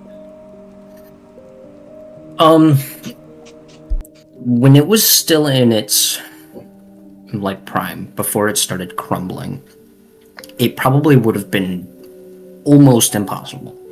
It would have taken like a major explosion or something like that. But as it stands now, with it actively falling apart and crumbling, you feel like you could maybe break it with a hard enough hit. Pretty much what I'm gonna say is if you want to like smack it with your hammer, I'm gonna have you.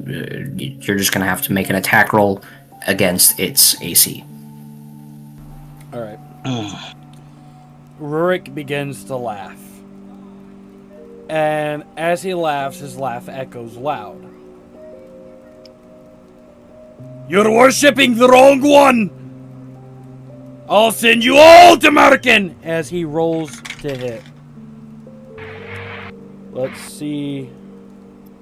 I gotta pull back up my, Actually, no, I can look right here. And I have it on my screen. Oh, I forgot that's how much that was.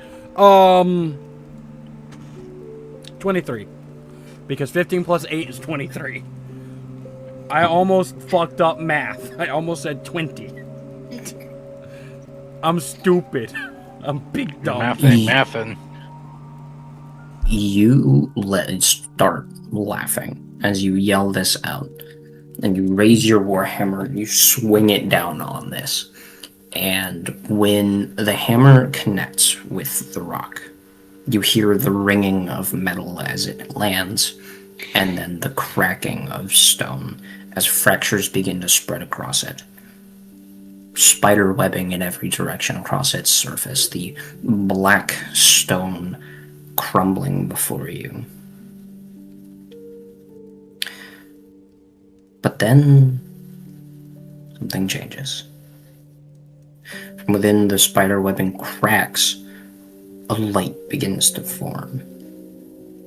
Not the purple of V in the smoke, but also not the divine light of something like Merkin. It's a deep, dark blue. The light begins emerging from between the cracks, starting to refract across the smoke surrounding you, turning the purple haze a sickly blue. Before the rock explodes outwards. I need all three of you to roll me dexterity saving throws. Damn it. My bad. Aw, me. Deck save. Oh, okay, that's not bad. That's a 12. I'm sorry, Elizabeth. I got a 15 because I got +1 to my save. Wait, save it. Yeah, I got a +1 to my save. 1 plus 4 is 5, right? Yes, I think so. Yeah. I'm sorry, Um, Quip. I just had to get this off my chest. All three of you fail. Yeah, kind of figured. Okay, what's happening to me? All three of you take 11 force damage and are pushed 15 feet back.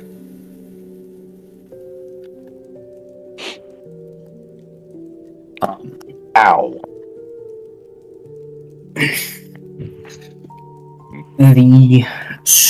As the stone explodes and you are all pushed back, I'm gonna say that Sinclair, you and Sarkana can hear the explosion echoing through the cave system from deeper within. If you want to go back and like see what the fuck is going on or something like that.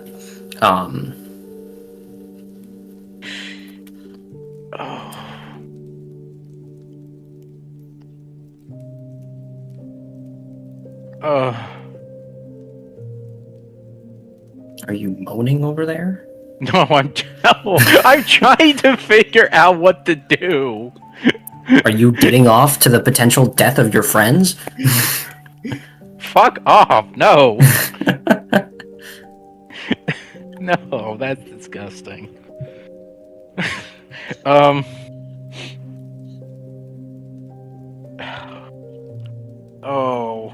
man.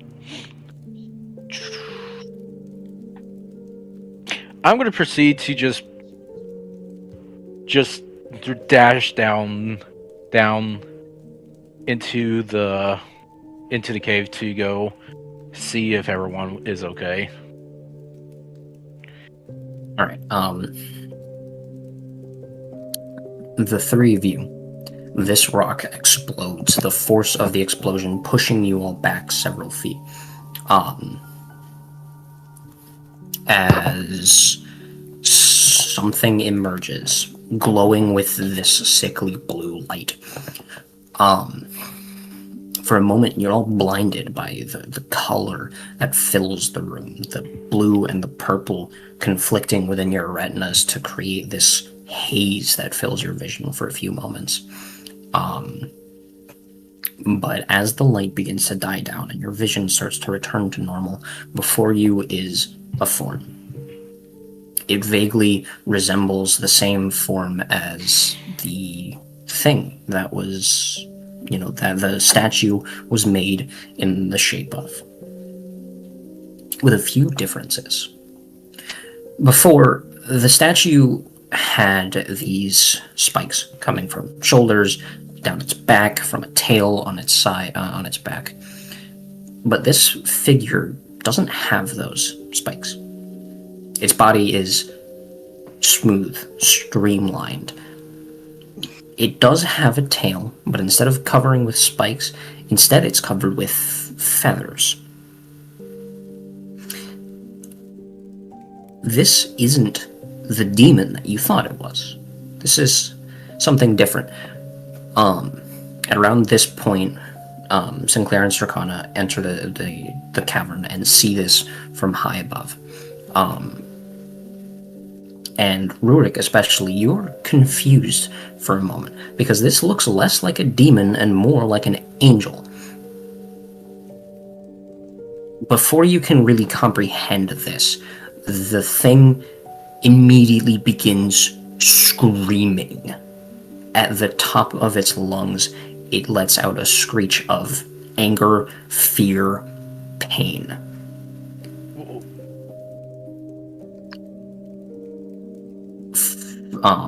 It raises its hand, its right hand, and from within its hand, a blue dagger appears. or, well, it looks like a dagger in its hand, but this thing is at least 15 feet tall. So this dagger is probably about 4 feet long. So for the rest of you, it's like a sword. And it looks around in confusion for a few moments before looking down at Rurik, and it recognizes him as the one who hit the statue. But it doesn't fully understand why. And it points the dagger at Rurik and goes, You are the one who locked me here. Everybody roll initiative. God fucking damn it! Ah! Combo? No, why? Why? Nat 20? What the fuck? Fuck! I got a. Look at that shit! Look at that shit, dude! Look at that fuck up! Look at that shit! Really, I got a dude? 17. I got an 11. Oh my plus god, 1. dude, that pisses me off so 12. bad, man. That could have been an attack roll. Instead, it was a fucking initiative order. Leon, you said you got 12? Yeah, I got 12. Because I also rolled got an 12. 11, I'll let you go first, though. All right. Oh, I just rolled again. I But see. okay. We'll just go with what's happening, if that is allowed by the DM. Y'all can decide which y'all goes first. So I kind of rolled at 2. I already said that Leon can go before. Okay, that's fair. Alright. That sounds Then- good to me. Then with that in mind,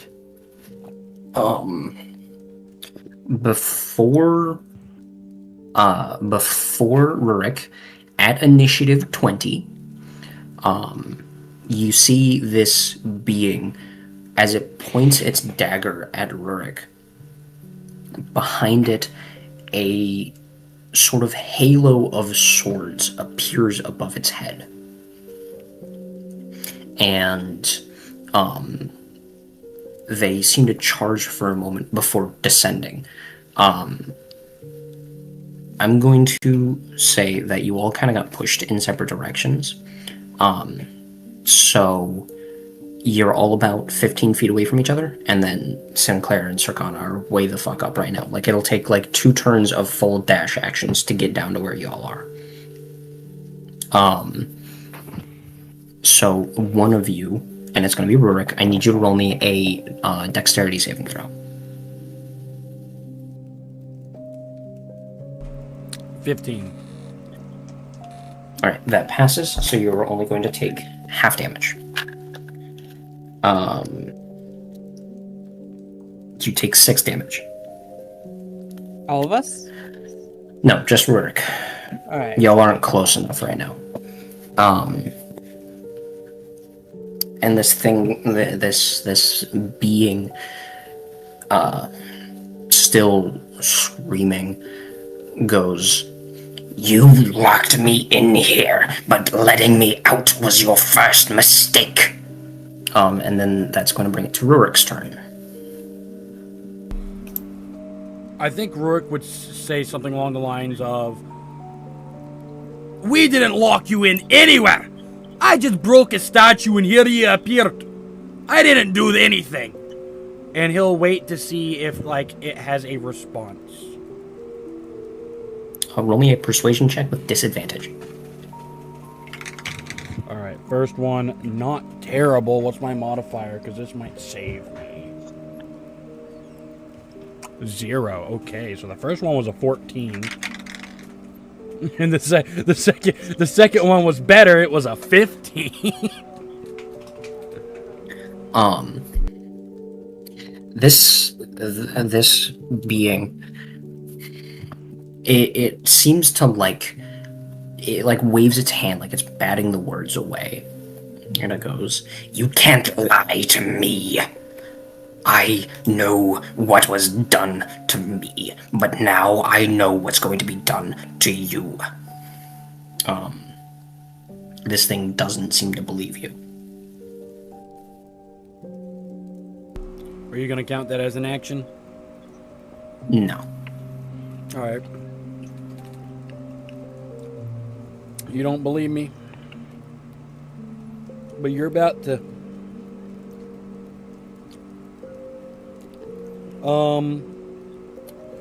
How does level 3 guiding bolt sound? That's up to you. I really hope I have another Hail Mary. Make an attack roll. Please, for the love of God. Somebody, choose a colored dice. Orange. There's 2 Red. orange, so. Which hand? Orange left. This is my left. You mean this one? Your My left hand. Alright. I wasn't even looking. I just followed my instincts. That is with my attack, my spell attack, right? Your spell attack. Yep. So plus 7, so 15 plus 7. It's not a crit, but it should hit. So that's a 22. Yes. It is going to cast Shield, That motherfucker. which is going to bring its AC up to 25. So it just it raises its dagger and deflects it. So its AC for the rest of this round is 23. All right. Any bonus action you would like to do? That's a good question. I don't want to waste. I'll probably just cast.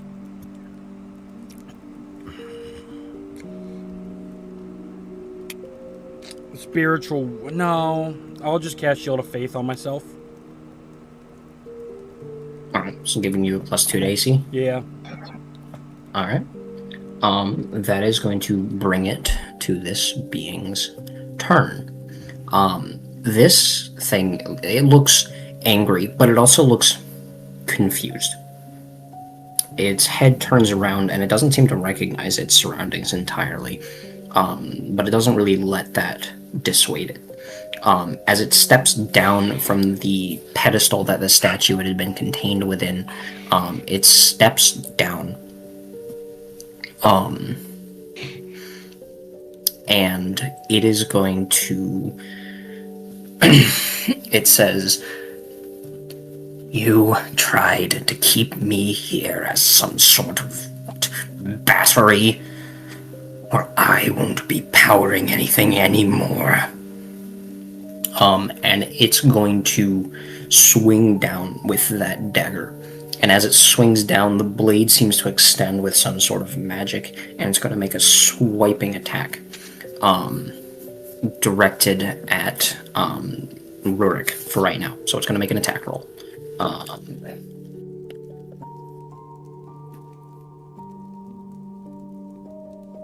That's a natural 20. Of course it is. Of course it is. You know, Here's my D8. you know what's funny? If only I was smart enough to say, I equipped my shield. That's 10 damage. Oh, great. I'm glad I'm getting poor jumped Rick. again. including the crit damage from having a natural Yes. 20? I rolled Okay. 4 d8s, 2 of them were 1s.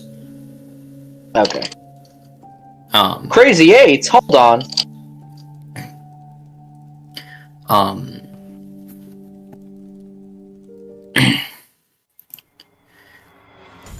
Let's see. What is it going to do now?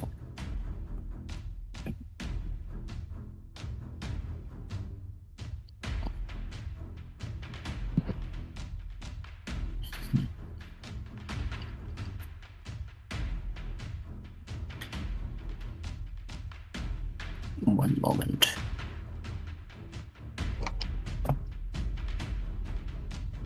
Did I lose my concentration on myself since I took 10 HP?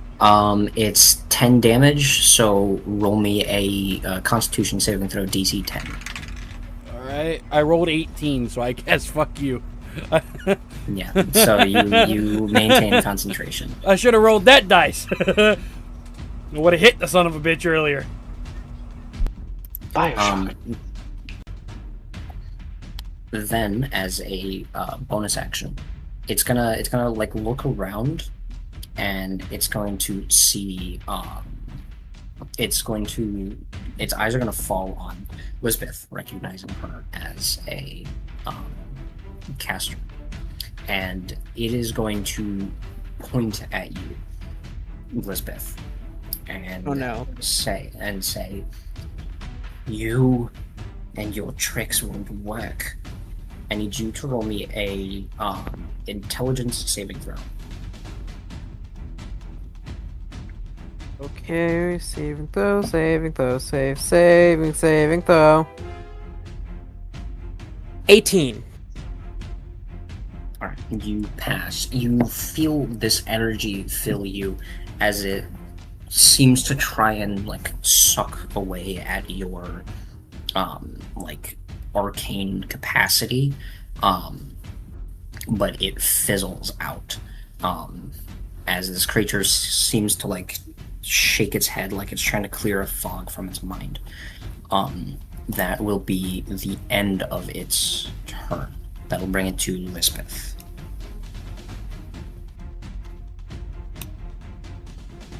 I think we didn't trap you. We rested and just stop. Let's talk about this. Trying to talk it down. Roll me a persuasion check. With disadvantage.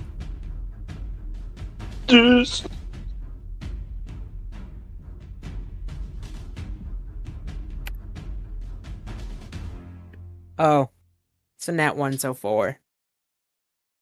Yeah, no, it doesn't even give your words the light of day.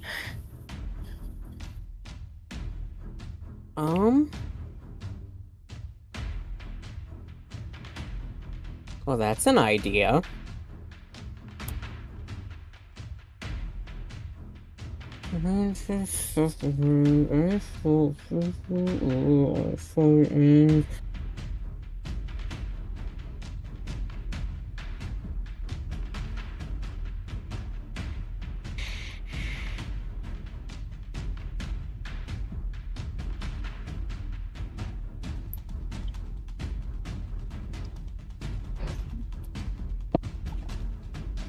How many spell effects is it under?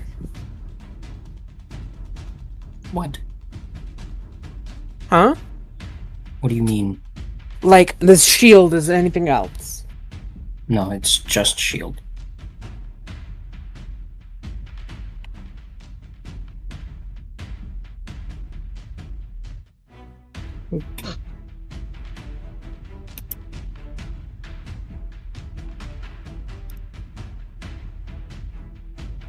I'm gonna cast Scorching Ray on it.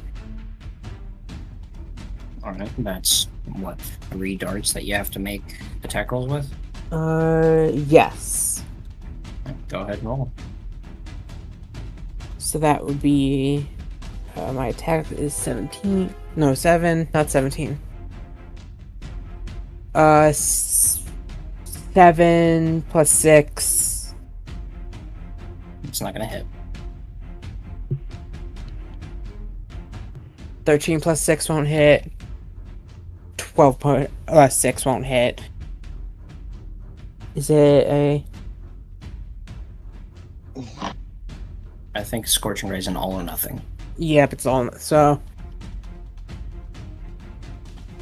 I guess that might be it. Might try and move to a better position. Better position in what way? Like closer to Rurik, further away? Further away. Alright. That will bring it to Sinclair. So this is happening about 100 feet down from you. Like I said, it would take about 2 full dash actions to get close enough to be like in the fray. Unless you want to do something like throwing something or something like that. I don't think throwing anything will, because I don't think I have a visual on what's down there. No, you can see, because, like, if you remember how I described this cavern in the very beginning, there's a stairwell built into the side of the cavern that goes down and then back around and then down. So you can see the whole cavern from where you are, and this is happening down in the center. Okay. A real question that I have before I make a decision. Do I have...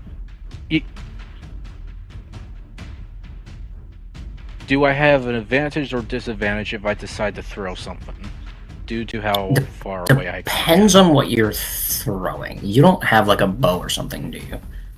I was thinking about throwing my javelin, so hence why I was asking. With a javelin, I believe you would have disadvantage, because I think it's an effective range of 60 feet and a disadvantaged range of, like, 120. It has a range of 30/1. Yeah, so if you were to try and throw that, you would throw it with disadvantage. Okay, so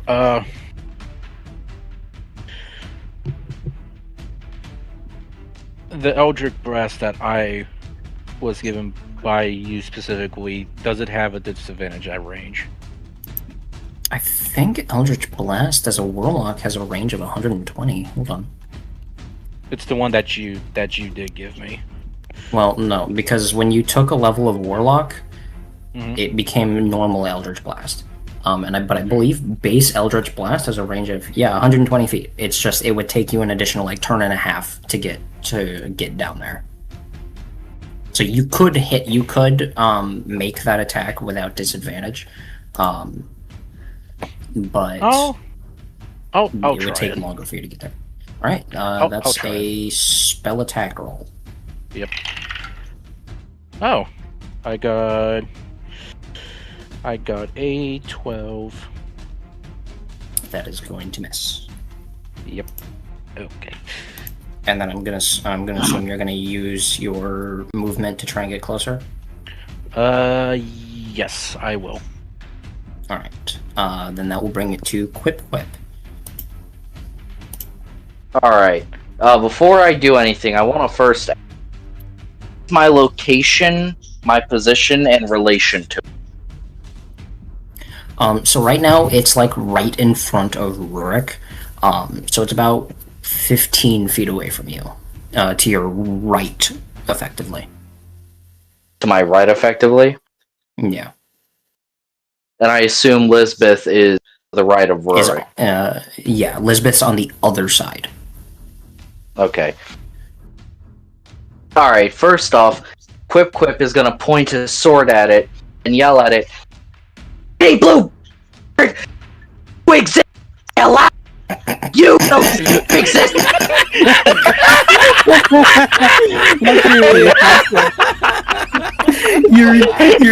your mic cut out like every other fucking word.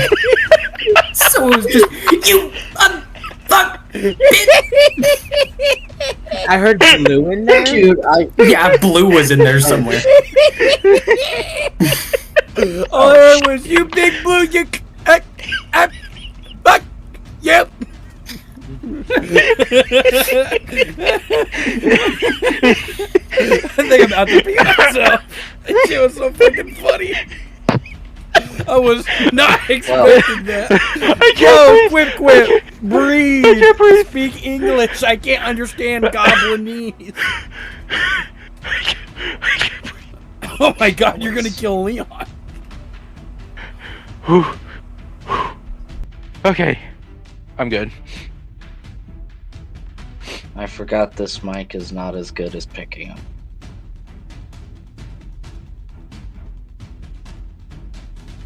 I apologize. That was not supposed to go like that. No, that was It's fucking fine. hilarious. That was funny. That was awesome and funny. Yep, bloop, fuck, shit. It sounded like you were know- going to attack and you just got the shit beaten out of you. Your words were, fuck. You began to speak as the creature incinerated your ass, and through the flames, that's what we heard. Fuck. Well, my moment is ruined. Well, you can have another moment. Yeah. No, I kind of shot that I one. think we're all trying to figure out what you said. Anyways, I'd like another Yeah. moment. Okay. What I was trying to say was you shiny blue bastard, how dare you defy me? You exist because I allow it, and you will to exist because I deny it. Yeah, none of that. I love how the other two are like, we didn't do this to you, stand down, and you're like, fuck you, you big blue cock. Roll persuasion. He submits. Also, did you really have to make a, what is it, Judge Holden reference? Oh my. Oh Judge my. Holden. That's not a Judge Holden reference. Or, no. Fuck, who is it? You're not going to realize what I was referencing. That's the problem here.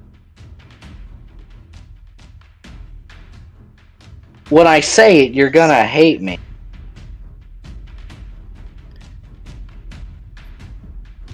Do you want me to say it or no?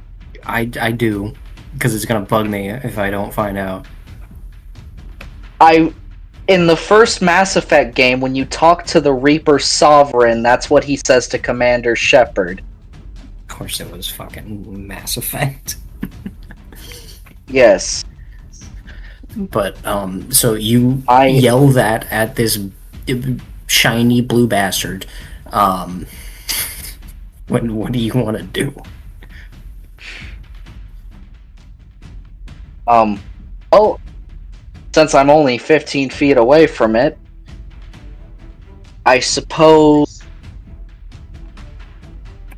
Dude, its AC is high as hell right now, isn't it? It's a 23. Yeah, I'm just gonna fire magic missile at it. Alright, roll your damages with it. Yes. So, Quip begins kind of putting his hands in a circular motion, spinning his right hand clockwise, his left hand counterclockwise, that sort of thing, creating two darts, and then above his head he starts spinning them together clockwise to create a third dart, points his finger and shoots all three in the direction of our little blue friend here. Yeah, I got this. Alright. 4 plus the 3, because each dart is plus 1, right? A dart deals 1d4 Yes. plus 1 force damage. Yep, okay, so 4 plus 4 plus 4, 12 plus 3, 15 damage. Alright. The darts... actually... Give me 1 second. Let me double check something about shield. Because depending on the wording, I might let you undo that. What? Right. Shield does say an invisible barrier of magical force appears and protects you until the start of your next turn. You have a +5 bonus to AC, including against the triggering attack, and you take no damage from magic missile. So I will let you decide to do something else. You're kidding! There's a specific clause which states... You're kidding. Yes, and you take no damage from magic missile. Yeah. Why is that a specific clause?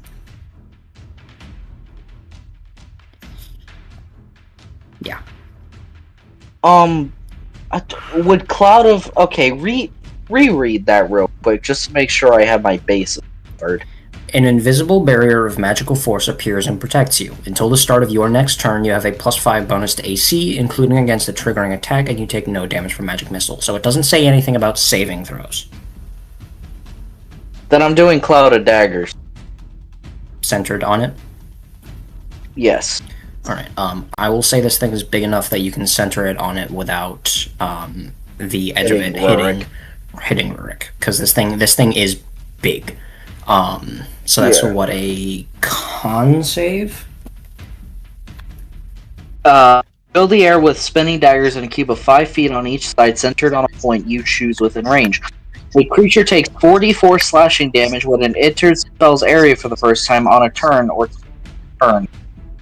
Oh, so it's not even a saving throw. It just takes the damage. Yes. And I'm gonna assume there is no convenient clause in there about plotted dagger. No, No, small fine print in my contract. Just an AC bonus and immunity to magic missile. Okay, so that's 44 slashing damage. Okay, let's hope I get good rolls here. 3, 4, 4, 4, so 15. It's literally 15 again. total damage.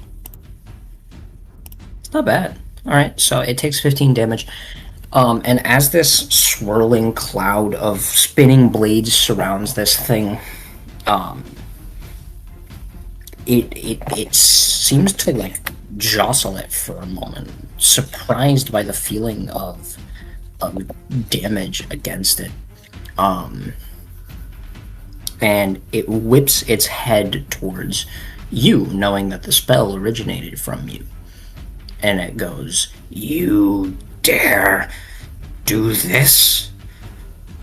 Why not? Your blood will be. Oh, You're good. You're fine. no, you go. No, Man, I'm this fine is- with you. this is- I'm fine with you interrupting me. This is what Rurik's listening to. It's like his mom and dad Okay. fighting back in the mountain home. You dare defy me! Sorry. Your blood will be the one. My. Please tell me that caught it that time. I wasn't even that loud that. Please. It caught your blood will be the water, and that's it. I hate my microphone. Chris, buy me a mic. I don't like Buy me I keep- a mic.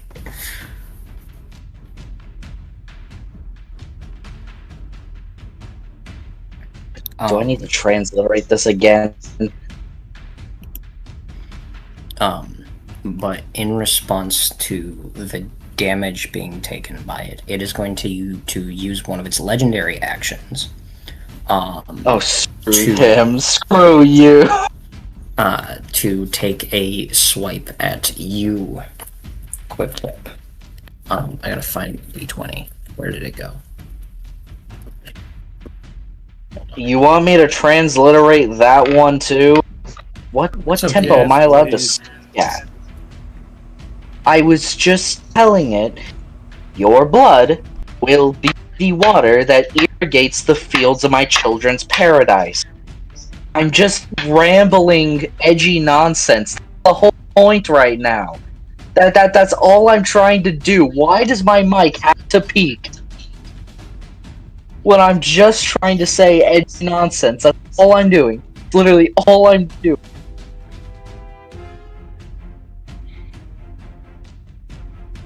This thing rolled a Are you natural okay, 20, Sam? That's hit against you. Oh, well, Well, lads, I'm glad that the TPK is happening again. I'm ready, baby. You take 26 damage.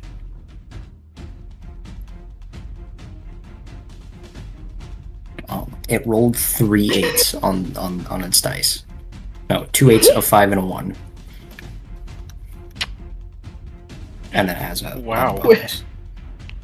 Quick, just crumples to the ground. quick, don't tell me he's down. No, he's not. But I mean, Okay. keep in mind, he was at 49 HP. That just took him to 23. That's over half his health gone. I think that's a crumple to the ground. Mark. I think You in the know. name of Merkin, you'll be okay. But does Quip have any bonus actions? Wait a minute. We already did our long rest and everything, right? Yep. Shoot. Then yeah, I should have plenty because the Cloud of Daggers was okay. Cloud of Daggers was just a regular action, so that doesn't technically count there. But I should still have Surge. Yes, I should. Yes, you should. So, like, what are you gonna action surge and then take 2 attacks on it? Yeah. It's my goal. All right. You know, do something. All right, so action surge. Now then, what is the best course of action since Magic Missile is out of the question and this thing has a high AC? I mean, I could try to pass the AC. It's not impossible. It's just you said the AC is what's your 23 bonus? current. Yeah. My bonus is 7. So you'd need to roll minimum- like an 18, or no, a 16. No, yeah, 18. I thought the AC was 23. Or yeah, So yeah, yeah, it would be 16. 'Cause 16 or higher. Yeah. Okay, so first attack, I'm gonna swipe at it, which of course means I close the distance. Swipe at it. Got caught on the corner and is standing on its point. For a ray gun. Okay. Wow.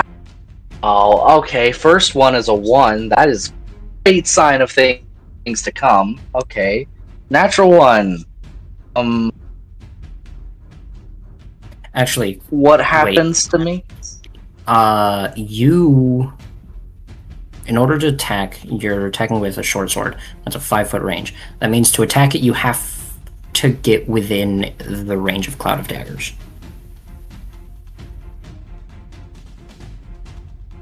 But you can dispel shoot, Cloud you're of right. Daggers. Is that an action? I don't think so. I mean, but if I use a, I don't want to spend my bonus action on.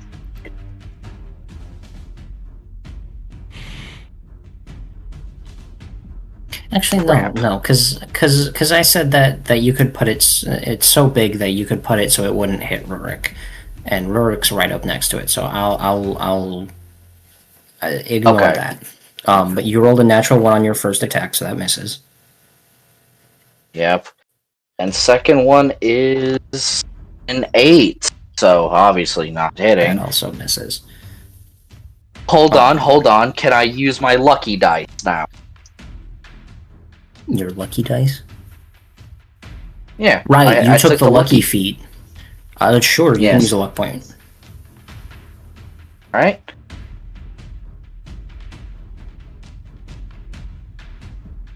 Come up. Really? 8 again? So you. I'm down gonna a luck face the point. music. I'm gonna face the music and not do that again. So after quip fails twice, he's just kind of gonna seethe there in rage and start banging his sword against his shield while yelling nonsense and gobbling away at it. That's going to bring it to Circana, who's going to use a full dash action to try and get closer. So he's about halfway there. He'll be able to get there in one more turn with a full dash action. Sinclair is still about a turn and a half away. Okay. So that will bring it around to initiative 20. This thing is going to once again summon a halo of swords. This time I need both Rurik and Quip to roll me a dexterity saving throw. I rolled a nat 20. I rolled a 16. fucking nat 20. Finally. I get to actually have a nat 20 during combat for the first time in 5 fucking sessions. Both of you take 3 points of piercing damage. Oh man, I wish it was less with that nat 20, but I understand. Just 3 points of fuck you, apparently. Oh, I'm so sad. And with that will bring it on to Rurik. I think Rurik would attempt again to try to deter this combat. And again, just restate what he said. We just freed you. We're not the ones who imprisoned you.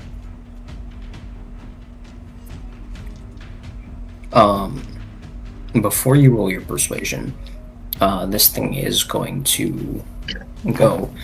And how am I supposed to believe you? You are here attacking me.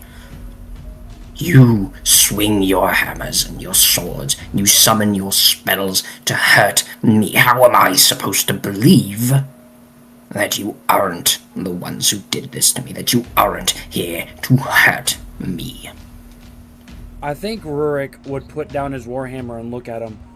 You attacked us first. I freed you, thinking you were, and I explained to him why I did what I did and what I said during it.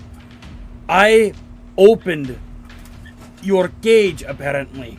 You're encased in that demon, my god's counterpart. And my medallion should be shining bright on my chest, it should still be there, This could either be good or bad for us. If he is against Merkin, bad for us. If he just doesn't care and realize we're not the ones who captured him, good for us.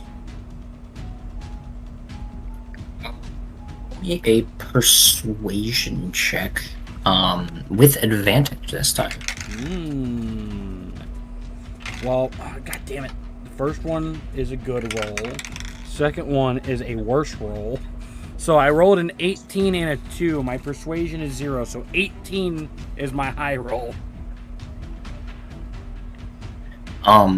This thing... It sneezed all over Rurik. It said, this is some bullshit. Achoo. Achoo. Achoo. But this thing, it takes a moment to think about it, but it doesn't put down its dagger. And it goes, There was a time where I would have trusted, understood, but that trust was used against me. There was a time where I served the people of the world. I was the one who watched over them. The gods remained on their planes. They hid in their golden palaces and hidden realms. But I remained here, protecting them from themselves. Same thing with me. I believe everyone deserves a chance.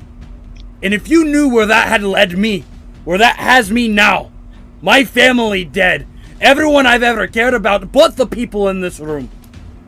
And now even my own god is in danger by Valus. The being takes a double take at that name. And for a moment, this being, this thing that is quite likely stronger than anything you've ever seen before, looks afraid. The dagger in its hand disappears, not as a show of mercy or surrender, but a visceral reaction to something that they fear. What's the matter? You have a fear? That's what we're here to stop, is that bitch! Now, do you get it? Do you understand? She's gonna take everything. Change it all. And here you are. Who gives a fuck about trust? I know I don't. I don't trust you. But you don't see me attacking you willy-nilly? Sure, I destroyed the statue, but that was something that she was worshipping the first time I ever saw her. So yeah, I'm sorry for pissing you off. But I will not let you stop me in stopping her. So, what is it? What is it you want to tell me? What is it you want to do to me so bad that you're gonna stop me?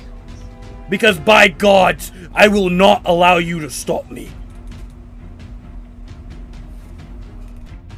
The being steps back onto the pedestal that the statue was previously on, and as it recoils, it shrinks, growing smaller and smaller until being about the same size as Zircona. The blue glow suffusing its skin begins to fade back, not going away entirely, leaving its skin a faint light blue color as more human-like features begin appearing on its face.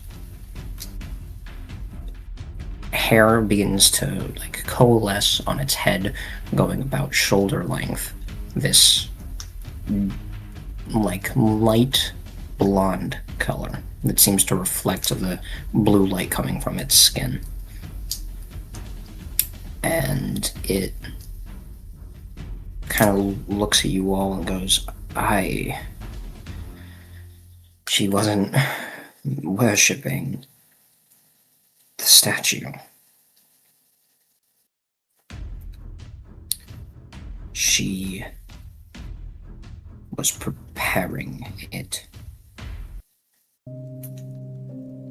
I've kind of figured after. Whenever I laid my idol of Merkin on it, the purple smoke that was going. Well, that's. I hear myself. I'm scared. I'm scared. That was a punch in the fucking nose. I thought Merkin or Rurik was coming for me. I was scared. Yeah, that's dead iPods. That's what you get. Dead. Don't look at me like that. Fuck you. Anyways, where was I saying? Whenever I laid that idol of Merkin on it, divine light came down and stopped the smoke. I should have destroyed the statue then. I wanted to. Gods knew I did. But I was on a mission back to the grove, where the Oak Mother waited for us. I wish I was able to free you sooner. And I apologize. But now's not the time for trust. It's the time for action. You can trust us later. Right now we're fighting a war. A war of change. Whether you like it or not, you're part of the war. Because if you set aside, if you fight, if you choose a side, it doesn't matter. She will change you, like she's trying to change everything else. Courage! It's the only thing you need to put trust in, right now.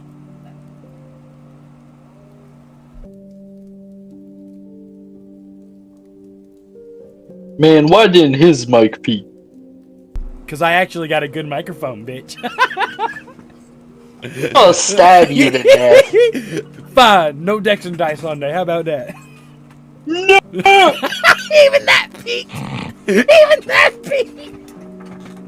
That's so fucking funny. I'm gonna stab you like I stabbed that hooker in Reno. I think that was your wife.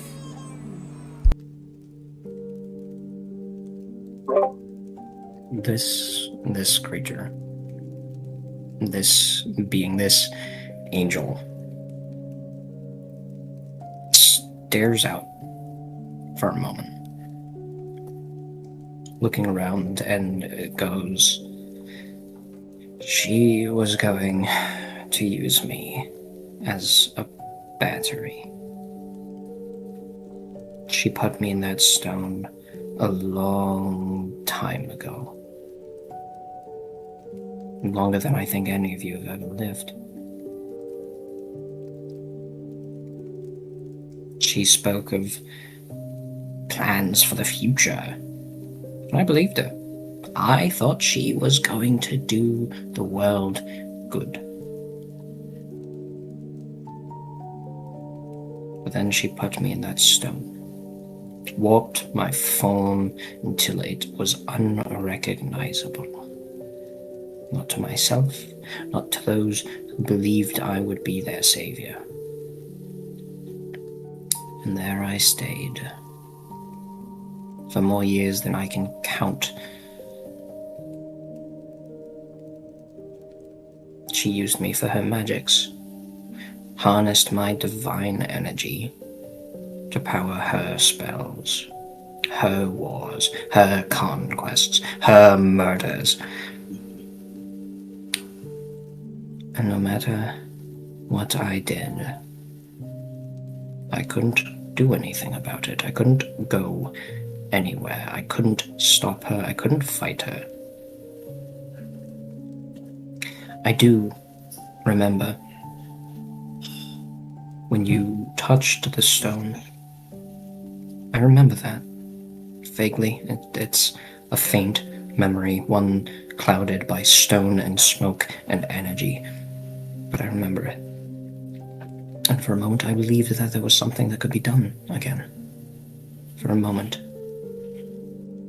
But then it passed. You all left. She left. And I was alone again. Trapped within the stone of my own body. Do you know what being trapped in stone for thousands of years can do to a person's mind? To an angel's mind? So much power, so much energy, so much thoughts, so much trapped in one spot for longer than an angel can count. That every time it's like a punch in the ear, man. It's it's so fucking weird hearing my voice sometimes through somebody else's mic. But anyways, I wouldn't say I understand what it's like to be trapped in stone, but I understand suffering caused by others. I also understand suffering caused by myself. I was imprisoned for 6 years straight. In my mind, after what they've done to me and my family. And I was tricked by Valus. It made me believe I was listening to my god Merkin. Into turning myself into the fucking Protectorate. Where I suffered for another 6 long years. I was miserable. So I imagine what suffering is like. Especially, hold on, my daughter's trying to jump off the bed. You son of a bitch! What are you doing? Whoa. Why are you trying to jump off the bed? You can't jump off the bed. That's crazy baby work. You can't do that. It's crazy baby. What the hell, lady? Alright. Anyways. Sorry about that. The player had to take care of. You son of a bitch! Already? What the fuck? Why are you so agile? Why are you already? What the fuck? Get in there! Baby on the run. What the fuck? What are you doing? Why are you freaking out? Take a unicorn. You can have a unicorn. You can have unicorn and whatever the fuck that bitch's name is. I forget the fucking. What was it? Bandit? Yeah, Bandit. You can have Bandit. That's right, ain't it? This son of a bitch! Hey!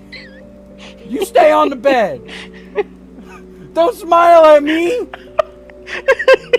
You know what you're doing. I sat there and watched you do it too.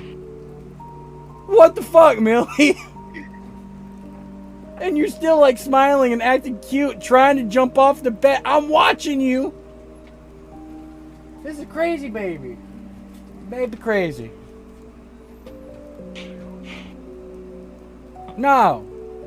No. Why are you working your way to the edge of the bed? I'm watching you. I am actively watching you try to kill yourself. What the fuck, Millie? Alright. I think, for the most part, this motherfucker is doing it again. She knows. She knows. I put the headset on and she's staring at me. And every time I look away, she starts wiggling. She knows. This fucking baby knows. She's trying so hard. It's some bullshit. I understand suffering. Just right back. Can confirm. Can confirm. I understand suffering of watching an 8-month-old try to jump off the bed. I know. I'm trying to be funny. Suicide babies are the worst. You would never know. You would never know. You're just a god in a shell. Trapped for 1,000 years. You could never understand my pain of a baby trying to jump off the bed. Oh, fucking hell. I'm sorry, guys. Sometimes being a dad is fun. Sometimes you just ruin what you're recording. I hope you guys don't mind. Oh, great. Now the baby's here. I think she's happy. She's eyeballing my dice. I don't know if I should be concerned or excited that she wants to play D&D. That's not a... She's plotting her next attempt. She pointed at the microphone and said, tickle. I've never heard her actually say the word tickle before. Take her back. I told you she says it. Well, I'm in the middle of something, babe. I gotta keep this going. Take that hellion away from me. Well, why are you... Ah! She just fucking attacked me, dude. That's what you get. What the fuck? Alright. Where was I? Oh, yeah. But I understand suffering. I understand it very well. But there's no use in thinking about what we've lost. We need to stop from losing everything. I'm Rurik Frostbeard. What's your name, friend?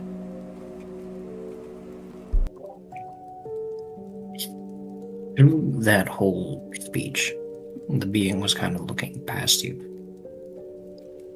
But when you ask for its name, it goes, I had many names. But the one that was given to me a long time ago was Lutara.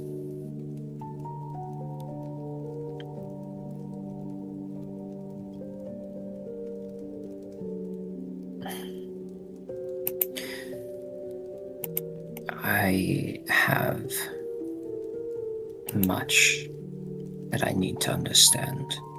Much has changed in 1,000 years.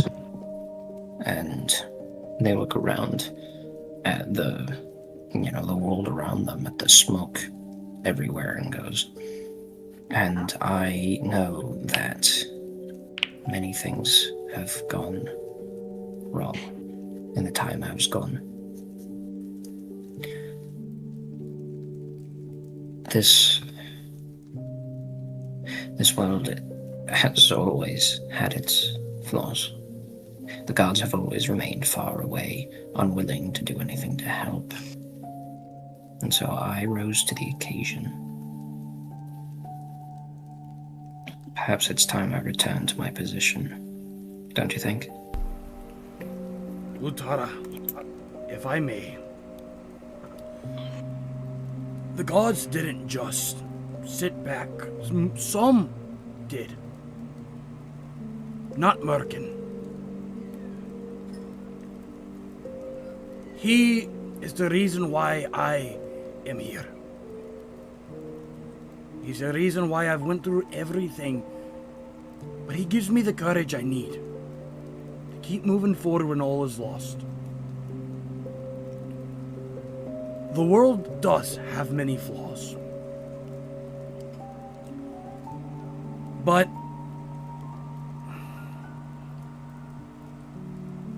Rhea had cracked a vase when she was younger. She's my daughter. It was my wife Evelyn's favorite vase. Instead of yelling at her, trying to punish her for an accident, for a flaw, she used love and nature to bind that vase back together.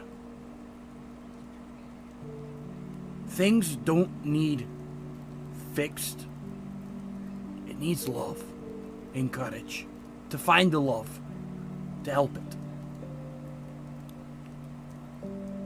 I think it's time for us to start helping people, because so many need it. I know just a location that needs it more than anywhere else I know, and that's the Druid Grove. If you could accompany us, meet everyone there, they'll see if they're okay that you're with us. We can try to formulate a plan. I just hope that when we get there, everybody will be okay.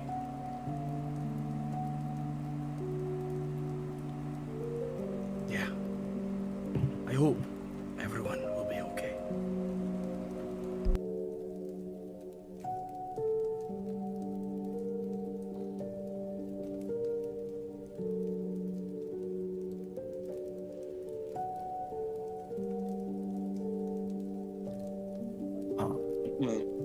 Lutara Ow. takes a moment, just kind of looking around, and the three of you who are close to Lutara, roll me a perception check. Just like as a group, each of you roll perception check. If one of you passes, the rest of you will. Just saying, my perception is a +4. 23. 12. No need to roll. 23. If that don't pass, I don't know what will. I'm not. I rolled a 19 on this die. This is my new lucky die right here, fellas. As you look at Lutara, ever since the destruction of the Citadel, the smoke has been everywhere, all pervasive. It fills your vision like a sepia filter. And it's been long enough that all of you are already pretty much used to seeing it. But as you look at Lutara, the air around them doesn't have it, instead being replaced by a faint blue glow.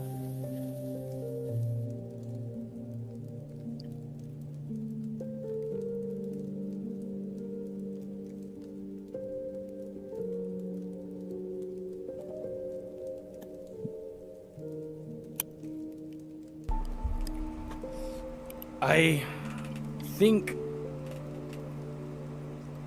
I know the place, Rurik will say again with a smile, hoping that we can all begin to walk to the Druid Grove. Find a way there. And deep in Rurik's mind, he keeps praying. He knows as long as he prays, everything's gonna be okay. Pray the gay away. Begone, gay! Get out of my home!